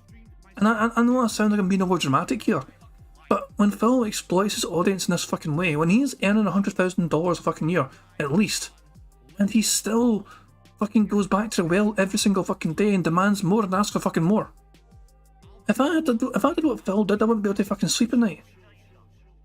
I would feel fucking like I'm just fucking fleecing these fucking morons. Like, what the fuck, man? These people, and it's like, no, it's like, if people it shouldn't be a fucking mandatory thing. It shouldn't be a case where, it should be it should be organic. It's like, if people want to fucking support you, they will fucking support you. They don't need a fucking sob story. They don't need a fucking, incentive or whatever. Just fucking do it if they want to fucking do it, for fuck's sake. I don't know, man. Nah. Thank God I'm not Phil. I know some people get jealous of Phil because of the amount of money he makes. Never be jealous of Phil, because it's all gone within that day. He spends it as fast as he gets it. And then he's back to the worry and grind, or try to get more money for the following day so he can spend it as soon as fucking possible. Yes, it'd be nice to have Phil's income. Absolutely, it'd be nice to have Phil's level of sort of income. But for fuck's sake, man, his lifestyle, though, is certainly nothing to envy. He lives a fucking miserable, pathetic existence. And it's all his own doing. Positive fan base. That's why I'm here today doing this like this. You know, if it were left to my own devices, I'd be sitting here with a fuzzy camera looking like an asshole. You know, microphone would sound like shit. You know what I mean? Like everything would be terrible. It's because of you guys that this stuff is so good, and I'm very grateful to you because of that. But at the same time, I'm honest with you about this. I don't have the talent to do everything all by myself. So when it comes to a situation where you don't have the talent to do anything by yourself, you fucking idiot. I have some plans for interesting new things coming. I'm reliant on other people to help me with that stuff. And right now I'm in a situation where I'm actually waiting on a couple of different people to put some stuff together for me so that I can actually plan and launch my new idea. Okay? Can't do it until the pieces are in place. I could do it early, but then you're talking about half-assing it. And let me tell you guys, I've half-assed some stuff in my life, for sure. And half-assing stuff, I've learned sometimes just having something new and refreshing is a good thing. But at the same time, if you have something new and refreshing, but it's only like 50% of what it really should be, then it becomes underwhelming and people lose their excitement for it. If I want to do something interesting and new for you guys and bring you new style content and do cool new things with you this year, I want it to be all the pieces in place so that when we launch it, it's good to go, full speed ahead, excitement, and we can actually have some things going on without spoiling, because again, I really don't want to spoil, all right? Essentially, as I've told you guys, I know for a fact that I cannot continue for the rest of my life to be a full-time gamer. I don't want to be a full-time gamer forever. Right now, I pretty much am, except for the fact that I do about an hour-and-a-half podcast every day. Outside of that, what am I doing all day? Gaming, correct? But I know that I can't do that forever. And so what I'm looking to do is get some interesting and unique ideas, diversify myself a little bit, and I have those ideas, and I know exactly how I can properly implement them, but I need to wait until all the pieces are ready to go. And once they're ready to go, then I'll announce it. It'll actually be a big, exciting thing. Trust me, I'm very excited. I'm very excited for this because I think that it'll be something that hopefully, well, as I told you guys, I'm a variety content creator, right? So bringing you even more variety and even more interactivity is exactly where I want to go. All right, I found that the interactive nature of the streams that I do has been very successful, and variety rather than just more of the same, more of the same, more of the same. And it's kind of funny because several years ago, when I went to Connecticut to see my parents, spend time with them, and then I got married as a surprise, no one knew that was going to happen. I had that. Oh, you mean the time when you pretended your parents were at death's fucking door and you guilted your fucking audience? I need to go home. I need to see my parents because their health is not getting great. They're not in great shape. It might be the last time I get to fucking see them. You that fucking time you went to see your parents, and it was basically a fucking reason, an excuse for you to fucking fleece your own mother fucking like several thousand fucking dollars for your fucking back taxes. With the promise of you fucking looking for a real job if YouTube should ever fail. The 10-year fucking plan, which again got fucking dismissed. That fucking time you went to see your parents, I felt very fucking good. Piece of shit. Conversation with my mom. And the conversation very much was, you can't just keep doing what you're doing because it's not working, right? At that point, remember, DSP Gaming was on the decline. I was a full-time streamer on Twitch, but we weren't seeing growth or anything. Actually, I was on the decline making less money every year, but I was in financial straits, huge financial difficulties, all right? And the discussion that I had with my mother was, you just can't do this forever. You're going to kill yourself. You're going to run yourself ragged. You got to change something. And, you know, our plan was going to be phase out of doing online content creation and going back to an offline life, all right? But then COVID hit. And when COVID hit, it just changed everything about that. It was like, dude, even the offline... I completely forgot that Phil blames COVID for him not actually fucking phasing out online content creation and potentially looking for a real fucking job. I completely forgot about COVID being responsible for Phil Burnell never getting real employment. I can't believe that. But then COVID hit. And when COVID hit, it just changed everything about that. It was like, dude, even the offline life won't work. You know what I mean? Like, there's no guarantee this could work because at any moment, something could happen and everything gets taken away from you. And if anything, during those years, the 1 or 2 years where COVID was so prevalent, what we found is the online presence actually boomed and people became more, well, how can I say? Basically, during those 2 years, what happened is I realized that it doesn't matter where I am. It doesn't matter what I'm doing. I have a fan base that will support me no matter what. Okay? And that is an amazing feeling to know that right now, I'm on YouTube, but tomorrow I could be on Twitch. In 2 weeks, I could be on some other new site you never heard of. And I know that my audience would go with me and support me no matter where I go. And I really, really, really, really appreciate that. Not to say I want to go anywhere. I would love to stay here on YouTube forever and have this be my destination. But again, as forever. Hear that? Forever. For fuck's sake, Phil. You're gonna fucking die on stream in like fucking 10 years' time. And people won't fucking notice because you look fucking dead already half the fucking time. he just talked about, the way that things have worked in the last 15 years, every 5 years things completely change. You never know what's going to happen, where, when. So you got to be ready to be adaptable, okay? That is a big thing I've learned. You've got to be ready to adapt at a moment's notice, all right? But instead of it being a plan where, okay, within 5 or 10 years, I've got to phase myself out of content creation. The difference here is I've got to phase myself out of just being a full-time gamer. I can't just be sitting here playing games all day, every day, forever. I'm 40 years old. I'm going to be 41 in just a few months now. Wow, time flies, but it feels like I just was celebrating my 40th birthday. And in a situation like that, you realize, as I get older, there will be absolutely less interest in me playing games. Can anyone deny that? I don't think so, right? There will absolutely be less and less interest in seeing an older dude playing video games. But what will happen is there'll be more interest in other kinds of products, other kinds of projects, other kinds of content that I've never really dabbled in, or I've just started to dabble in, and you guys like, so I need to diversify myself more, you see? So that's what I'm thinking, is a little bit less on the gameplay, a little bit more on trying new things and doing other interesting things, okay? And we will talk about that again when I'm ready. I have the plans in place. I've talked with people about it, about how we can make it work, and how this formula is interesting, and it'll be a twist on my content and something more refreshing and different, right? I think so. I think that that's going to be something that's going to be very successful for us. But I got to be ready for it. Now, let's just do it now, and then it's half-assed, and, and then people are like, it's kind of a good idea, but didn't really implement that well. You know what I'm saying? Madara's God says, we enjoy your content because of the gaming. That is true. My core audience has always been here for gaming. And again, I am not saying that I don't want to game. That's ridiculous. I love games. It's my lifelong hobby. It's a passion of mine. I don't want to stop gaming. But what I'm realizing is more and more full-time gaming is not the way forever. As I get older, it's not going to be as successful. People are going to tend to lean more towards the younger crew.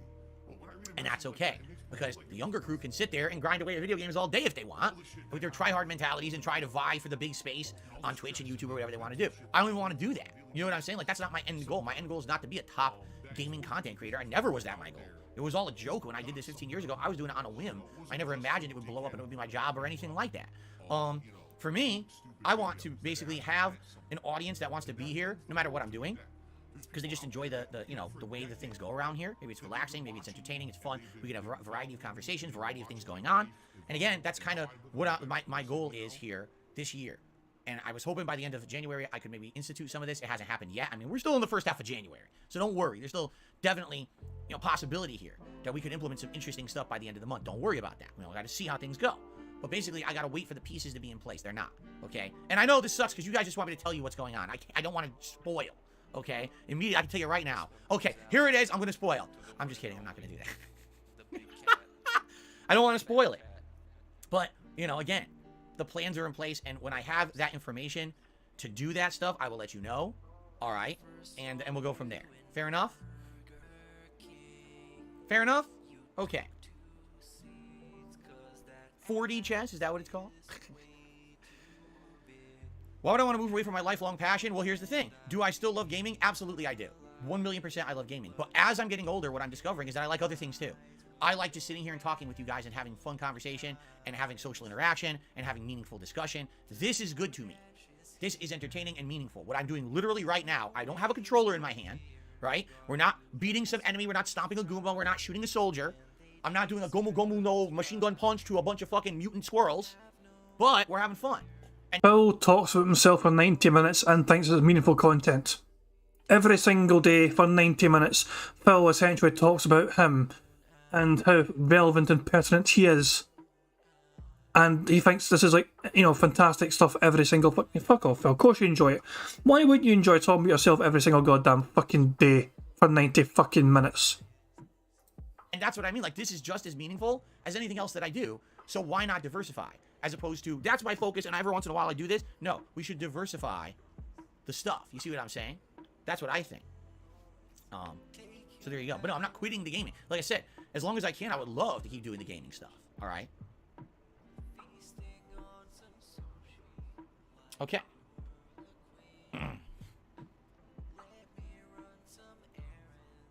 So everyone's saying, what's with the interview? I'll give you an update, because the update is basically, it's completely under my control. Let me put it this way. I still have two parties who are very interested in interviewing me, all right? But allow me to explain, because we're almost at the end of the podcast. Allow me to explain my train of thought and some of the things that have actually changed over the last couple of months. Shall we? Fine, let's do it. Over 2 months ago, right? what was happening was on the internet, all of a sudden, and it was really odd the way that it happened. Within like a week to 2 weeks, all these YouTube channels were name dropping me in a really negative way. And I was kind of scratching my head as to what happened that they all did it at the same time. I don't know. Maybe there was something in the water. Maybe they all just, one person said it and everyone just wanted to parrot and ride the bandwagon. Who knows what it was, right? But basically, you fucking got toxic towards your audience playing a game, and it got clipped, and people laughed at you for it. So, pretty simple, actually. What happened was, you know, you had Moist Critical, you had these countdown YouTubers, you basically had several different people who were definitely name dropping me very negatively, all right? Now, admittedly, at that time, especially in the case of Moist Critical, he had a good point. I was being very stupid. Seriously, I was being very dumb. Every day on stream, I was talking about money, and oh my god, the support is low, and shit like that. And what does that do? You've been doing that for goddamn years, and we've been calling you out for that fucking shit. And it's how you're known. This is your entire legacy. You've got a legacy of a legacy of asking for money from your dead-headed fans every single fucking day, of every single fucking week, of every single fucking month, of every single fucking year. For the last 10 goddamn fucking years you've been doing this fucking goddamn shit, Phil. This, you've been ignoring all the critics for all this goddamn fucking length of time. All you fucking do is beg every single fucking day, non-stop, every single fucking goddamn day. The one thing that Phil has changed since Moist Critical called him out is he doesn't mention build as much. That's literally it. He still fucking begs every single goddamn day as hard as he fucking can. Oh, streamless, slow support tonight. Oh, I was hoping for your buy-in, guys. Oh, I'm shocked that this was not a home run for support. He still begs hard every single fucking day. It's just he doesn't mention build as much, so Phil thinks it's all fair game. Number one, that agitates an audience. That's obnoxious. It's entitlement, it's demanding. It's fucked up. And the thing was, I was very nervous at that point, the way things were going. And it got to the point where things were very tight for me financially. And I was, you know, basically stressed out and acting like an asshole on stream every day. And I can admit that now, because I realize that now. And it actually took, I feel like, a couple people to really call me out all at once. And then, you know, in particular, they're referencing that night that I was playing Scorn, and I was acting like an asshole. And I looked at all of that, and I was like, wow, you know, this is how an outsider sees me. This isn't someone who's a regular to my stream and realizes that that's the exception to the rule. They see the one bad case of something really bad, like me acting like an idiot, or acting ungrateful, or acting like an asshole to my audience, and they think that's all day, every day, right? If I remember, that's exactly what Moist Critical had said in that video. He was like, oh yeah, I follow Darkseid Phil, and I know the deal about how he acts. Like, that's his whole shtick, is that he's just constantly asking people for money. That's not true, but that's the impression he gets, because that's the stuff that gets highlighted on the internet, not the you know, I turned on my stream today at 10:45. The stream will go off at 4 p.m. During that time period, there'll be a couple times I'll shout out contributions. I'll say, hey, we're close to a goal. You want to hit it? And that's going to be what? 0.5%, 1%? Jesus Christ, Phil. That's like saying Hitler didn't spend every single fucking waking second killing Jews, so he wasn't that bad. You know, it's like imagine someone trying to defend Hitler. So he didn't spend every single waking second trying to exterminate the Jews. There was times he went and done some painting. For fuck's sake, Phil. No, it doesn't cancel out.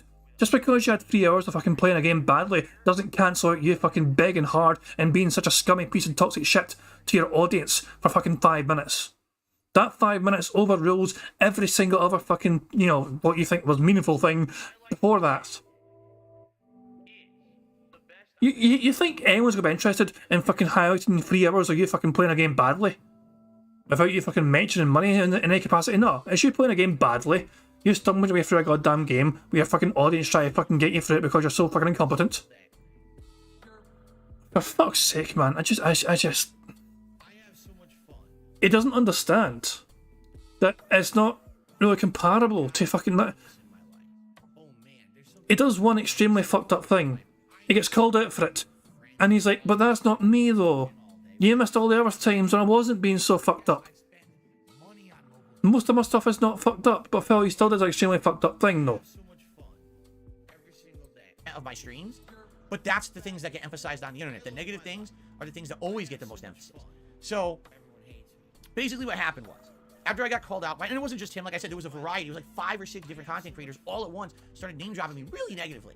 And I'm like, you know, this is messed up because I'm trying to maintain a business, and I'm in a situation where if you look at 2022, my channel's had growth. And some people are actually checking me out for the first time in many years, realizing I still make content or whatever. And the last thing I need is these guys coming out and all talking crap about me. This is going to hurt me badly. So I just said, you know, I feel if these guys are going to name drop me, right, what they should be doing is they should be interviewing me. If you really want to talk shit about someone, right? Why not actually talk to that person directly instead of indirectly talking? I've tried so hard. We've all fucking reached out to Phil, I think, in some capacity. How many times have we tried to fucking contact Phil Burnell in some capacity, either on Twitter or fucking email or some pish? I've even tagged him in some of my fucking videos. I've actually put his YouTube username when I made some of my fucking videos. Phil does not respond. Is it because we don't have millions of subscribers? Potentially. Potentially. Is it also because of speaking things he cannot debunk? Like he cannot debunk the bank leaks. He cannot debunk all this factual data in front of you. He cannot debunk every single fucking transaction here, historical archived information from 2020 of March to 2021 of September. Every single thing on here Phil claims is fake, by the way. Every single transaction Phil thinks was made up by detractors out of thin air with no substance to it whatsoever. Phil thinks it's all fabricated. This is his only way to try and explain the bank leaks. Apparently every single fucking item on here is not genuine. It has all been fabricated and made up. We made up that on the 29th of July 2021, Phil went to Starbucks and spent $5.78. And then that day stopped a payment charge. I don't actually know, it needs review if I'm fucking sure. Spent $200 on accounting fees on the 30th of fucking July. What the fuck, man? It's fucking health insurance, man. But by the way, I was going to say this. I think we've all said it before. I think Phil is diabetic. Like, I think he's like type 2 diabetes or something. But he doesn't want to disclose it on the stream. Especially seeing him the other night there, like the thumbnail. The thumbnail for his daily crap. This thing here. This image. He looks so fucking emaciated, man. His fucking face is caved in. It looks like... Jesus Christ, man. So yeah, I'm starting to really think Phil's actually, got a genuine health issue, which he doesn't want to fucking talk about and disclose. And Stevie Dead says, do you think him falling asleep was him hypoglycemic? It's very possible. I don't know. It's just... I think it was like... As weird as it says, like, I see some things in Phil. I see Phil's face sunken out like that. I see his noodly arms. He's like lost a lot. Like, he's like, Phil has lost weight, but he's not lost it in a healthy way. You know what I'm saying? It's like he's lost it in a, like, his noodle arms has no fucking mass to them. He's not fucking, losing like fat. He's losing genuine muscle mass. It seems like he's wasting away in front of our very eyes. His face is all fucking caved in. And I can recognise it a bit because, that's what I'm saying, I watched my dad go through the same thing. My own father was diabetic, and yes, his health fucking suffered greatly, especially towards the last few years of his life, when he was like wasting away in front of my eyes, and he became like a frail wee man. So it's one of those things where it's like I look at Phil and I cannot help but see kind of draw comparisons to how he is looking physically. You know what I mean? It's just one of those things. It's like, but if Phil was diabetic, why the hell would he not disclose that? He's talked about having gout before. He's talked about ear infections before. He's talked about all these other things. Phil would surely have a field day trying to monetize fucking diabetes. Is he worried about getting made fun of for being diabetic? It's bizarre that Phil does not disclose this, but he's clearly got something wrong with him. Anyway, I went on a random tangent there, sorry. Right? Why don't you get the truth about the situation? Okay?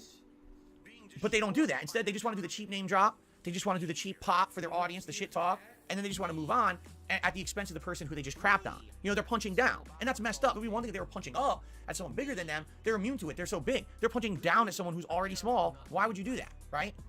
It's kind of messed up. So anyway, at that point, I announced, I want these people to interview me. Why are you going to be so negative to me? Why are you going to say these things about me, right? But then basically, you're not going to actually get the truth of the matter. You're not even going to give me a time to defend myself or give you my side of the story. You're just going to sit there and crap on me, right? So at that point, that was what, like early November when I said that, so over 2 months ago, and I was very, very adamant that this should happen. I was like, I want to put my foot down. I want this to happen because I want to get a fair shake. And as you saw, you had people coming out of the woodwork, the Keemstars and the review techs, these idiots who fucking are just doing it to be negative.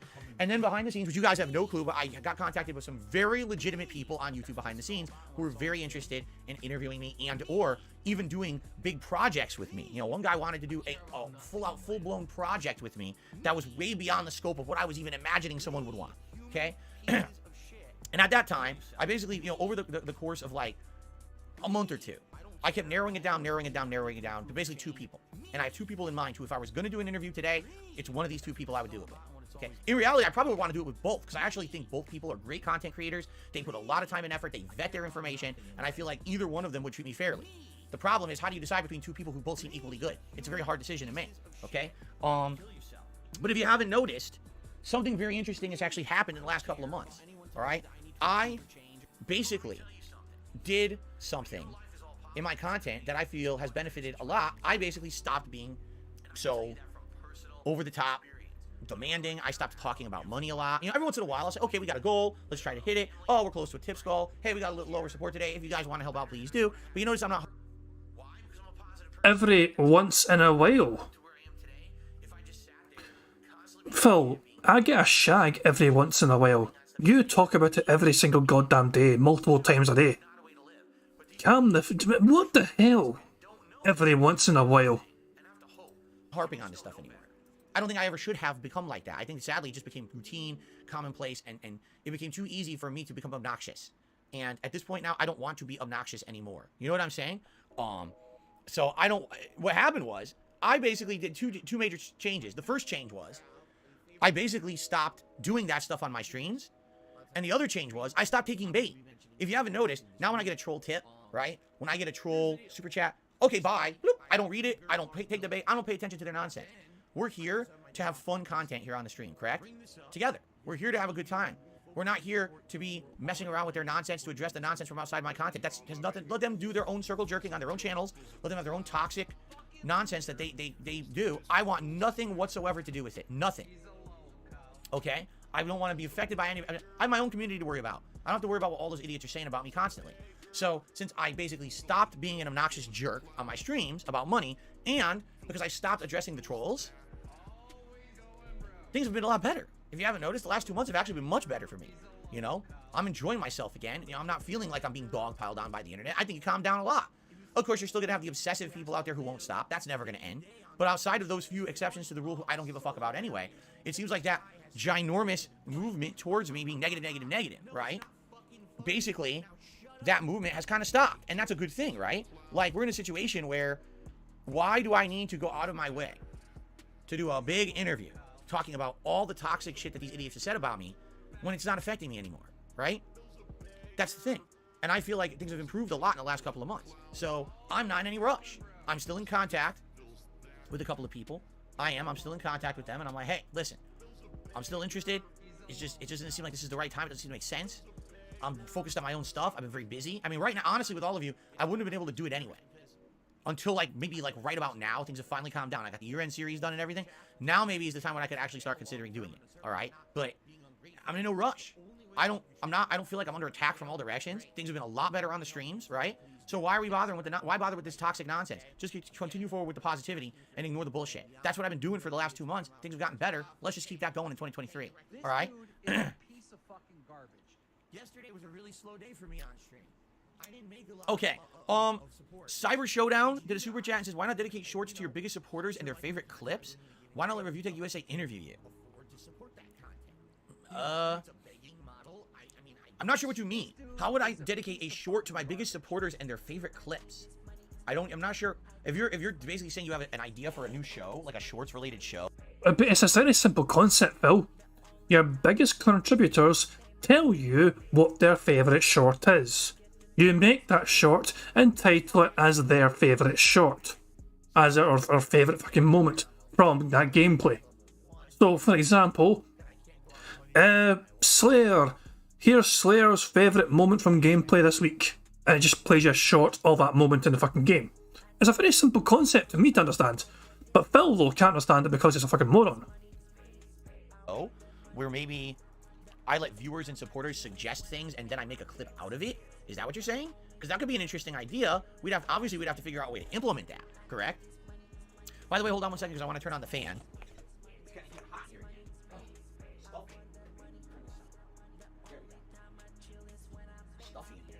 Money, money, yeah, yeah.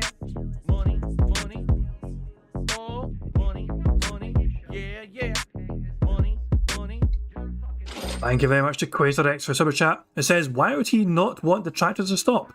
If he genuinely wants things to be better, detractors not detracting would probably help. I don't know, dude. I personally think that we mentally ill detractors are one of the big reasons why Phil is still relevant in any capacity. If nobody gave a shit about what Phil did, if Phil was not a lol cow, he would have fucking died a fucking slow, painful death on YouTube.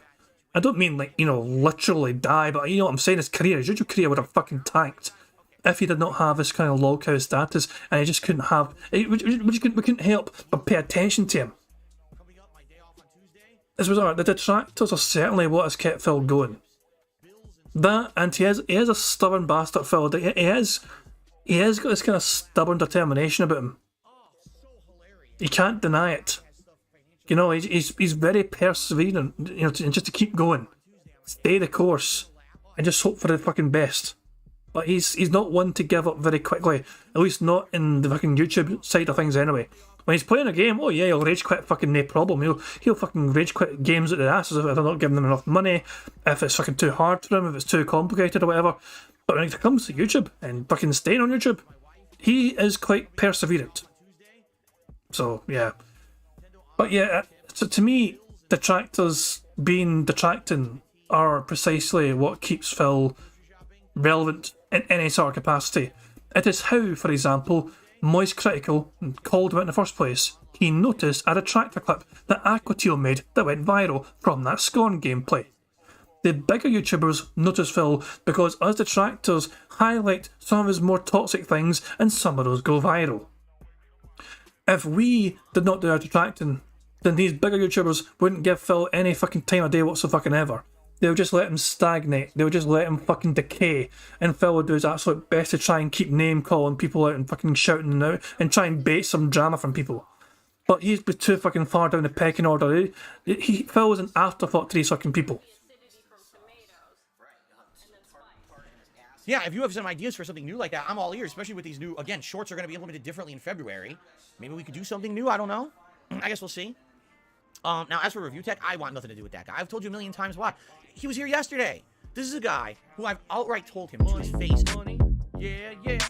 Money, money, oh, money, money, yeah, yeah. Money, money. Thank you very much to the talented artist of Darkside the Phil, who says thanks for doing what you do. That's it from me, Ree. Thank you very much, Darkside the Phil. By the way, Darkside the Phil's been in a couple of videos lately, and not just for art stuff, but he's also kind of, you know, put forward his own thoughts and on Phil, and definitely worth checking out. You know, if you're not, so yeah, as well as the talented art side of things, Darksy's got some, you know, good insight as well into Phil, how he sees Phil's kind of mind working essentially. So yeah, which I recommend. I told you a million times why. He was here yesterday. This is a guy who I've outright told him to his face when he was here on my streams, I want nothing to do with you. You've not told him anything to his face. You've not met Rich in real life. You've not said a goddamn thing to his face because you have not met him once, Phil. Don't pretend you've told somebody to their face something because you barely meet anyone. You are a goddamn hermit who's afraid to leave the fucking house in case you get recognised for someone. And also, yeah, I missed this yesterday because I was fucking mad into the stream yesterday. Somebody pretending to be Review Tech USA was saying, hey, let's play Street Fighter 1-1, and Phil told him to fuck off, essentially. But it wasn't Rich, it was a troll. So, there you go. You're toxic, you're immature, all you want to do is do things for yourself, you don't care about who you hurt in the process, just stop bothering me, I want nothing to do with you. He came here yesterday. Like, dude, what are you doing on my stream? Do you not get the picture yet? Like, how disjointed, how messed up is your brain that you're still talking about me and obsessed with me? This guy is something dislodged in there. He's unhinged. Seriously. Anyway, let's continue here. I got a $1 tip. Let's see here. So we have someone asking a million questions. Okay, I can't answer all these. There's like 14 questions for a $1 tip. He's talking about chargebacks. He's talking about changing your tips leaderboard. He's talking about a members goal. All right, I'm not going to answer all of that because there's no time. It's 12:38. You sent me a $1 tip with 14 questions in it. If you'd actually want me to address that fully, which I would love to, post it up for Ask the King. If you guys aren't... Give him his refund back then, you greedy bastard. He gave you a fucking $1 and you're not going to fucking read out the goddamn thing. You give him his money back right fucking now. Where Ask the King is coming in 2 weeks. So... Yeah, yeah. Money, money. Oh, money, money. Yeah, yeah. Money, money. Thank you very much to Barrett Wells for super chat. It says, Phil needs to stop talking. He's getting too fluent in pure projection. As you can see from Phil, it ran long. This fucking podcast, which had not fuck all in it, content-wise, it was a lot of Q&A stuff, and it still ran long because Phil couldn't shut the fuck up. Post it up for Ask the King. If you guys aren't aware, Ask the King is coming in 2 weeks. So type !Ask the King in the stream chat. Link pops up. Post up your question there. I will answer that on Ask the King. But that's an insanely detailed question with like 14 questions and $1. I can't answer that. The show's over. Okay? Okay. Excuse me. Ugh. And then I got a $2.22 tip. I guess it's an anonymous tipper. They said, why are all Baxters and Bernsteins in chat trolls that will sneak diss you? You know, I don't know. It could be, again, it could be some weird detractor meme. I don't know because I don't pay attention to those memes. Sometimes I just learn of them as they become more prevalent in my chat. But usually I'm completely disjointed from those. I don't know where they come from. And I've asked about the Baxters and stuff, and no one really has an answer. I don't fucking know. You know, I don't, again, to me, it's not a big deal. If there's something that's derailing of the stream, I'll take care of it. But in the most part, it's, you know, I don't know. I can't really answer the question because, again, I'm not part of that crap, you know. Okay. So, guys, thank you. Only a little bit later on the podcast today. We can end the show now. We got to jump into One Piece. We got to get started with the game. Actually, we got to figure out how the hell do we even import the save, which I hope we can figure out easily here. Okay. All right. So, guys, thank you very much for a great show. I hope you enjoyed the show. And stay cool. Stay cool. Just get the fuck out of here. Stay fucking cool. Fuck the fuck off. Right. Let's see what Phil will say now.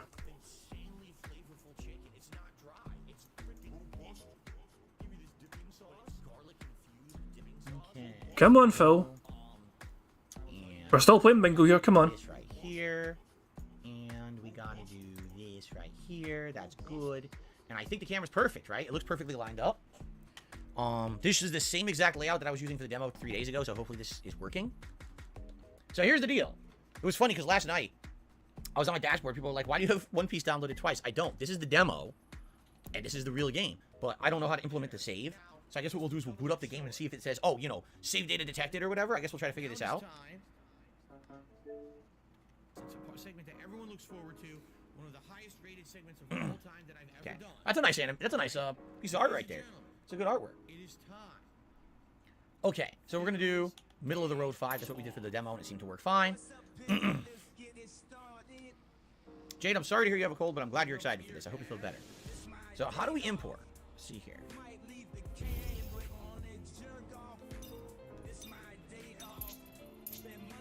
Save data for the demo version can be carried over. When carrying over the data, all the save data in the slot will be overwritten. Yes, do it. Okay, well, that was simple. Nice. That was really easy. Cool. Very nice. I'm very happy that was an easy process. Okay. Should we immediately switch party? Because we kind of use these characters already. Maybe we should switch the party up. I don't know what we want to do. Music is nice in this game. It's relaxing. Listen to that. Ew. I guess we'll start recording for YouTube and show everyone I got golden jellies. Let's do this.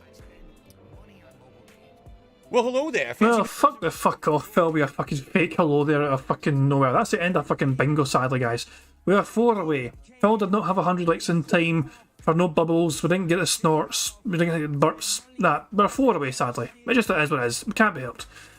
So, yeah, Phil didn't say shocked. He didn't get that many tips. You know, it looked like he came close to bumping his microphone, but that did not happen either. Let's see how current time Phil is doing. We're like behind Phil by almost an hour, 51 minutes behind him. So let's go to live Phil. Let's refresh the goddamn stream. $55. He's already got more than double the amount last time. The theory was that somebody promised him some big bucks for playing this game, even though it had such a poor first initial performance. When Phil played a demo, we only got $27 or something. Yeah, $27 for the fucking demo. The general theory is that Phil was promised a certain amount of money from a particular person for continuing to play the game, even though a demo did so poorly before. And as you can see, Phil's on $55, so yeah, he's doubled his income from last time, and he's still got a good amount of time left. He's got like fucking another 2.5 hours or so to go. So yeah, this could be a very profitable morning for Phil Burnell. Anyway, I'm gonna wrap things up there, guys. That'll be there's your fucking thumbnail for next time. Actually, before I even go, let me very quickly just do the thumbnail for you guys. My thumbnails are fucking easy to do. I just change a picture. Like, I fucking get rid of his ass there. I fucking change the date here. I changed it a wee bit for Christmas. For December, I had a couple of wee Christmas things in there, you know what I mean? But for the most part, it's just the same shit, you know what I mean? So there we go, we've got a picture there. Copy, paste, throw his ass here, and that'll fucking do it. There you fucking go. There's a fucking next bingo fucking thumbnail sorted. Isn't it beautiful, for fuck's sake? Anyway, I am going to wrap things up there, guys, and I'm going to end things. Oh shit, I don't have fucking Pixar. God damn it, 2 seconds. I had the video earlier on, but I must have fucking closed it. 2 seconds.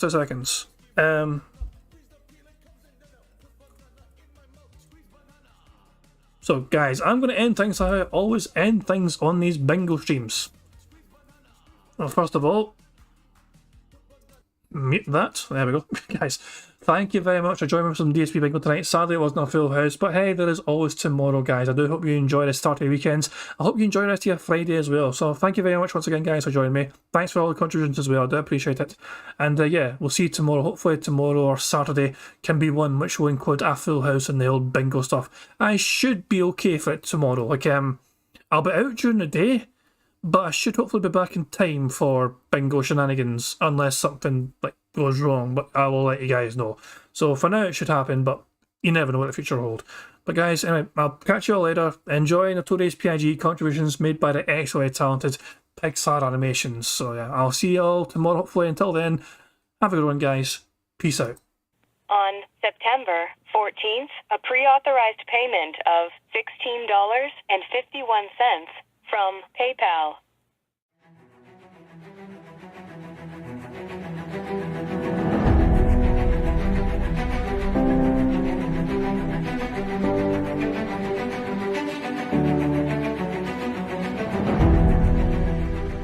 All right, Luna Mills has tipped me $1.30 and says, "I'm back. What's your favorite type of shower?"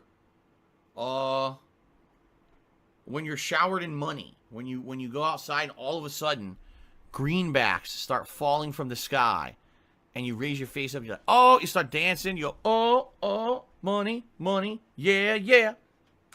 All right, I don't know what the hell you're talking about, but thank you for the first tip of the day.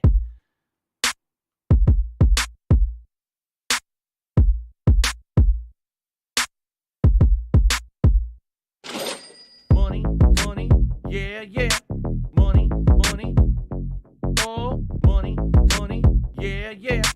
Money, yeah. Money, oh, money, yeah. These contributions are mandatory.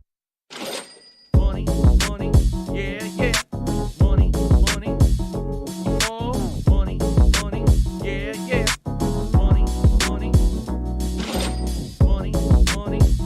yeah. Money, oh, money, yeah. These contributions are mandatory.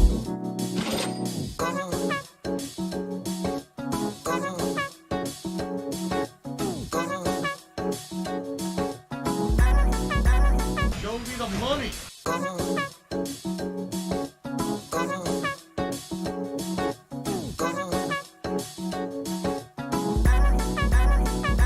Free. Money, yeah. Money, oh, money, yeah. Money, yeah. Money, oh, money, yeah.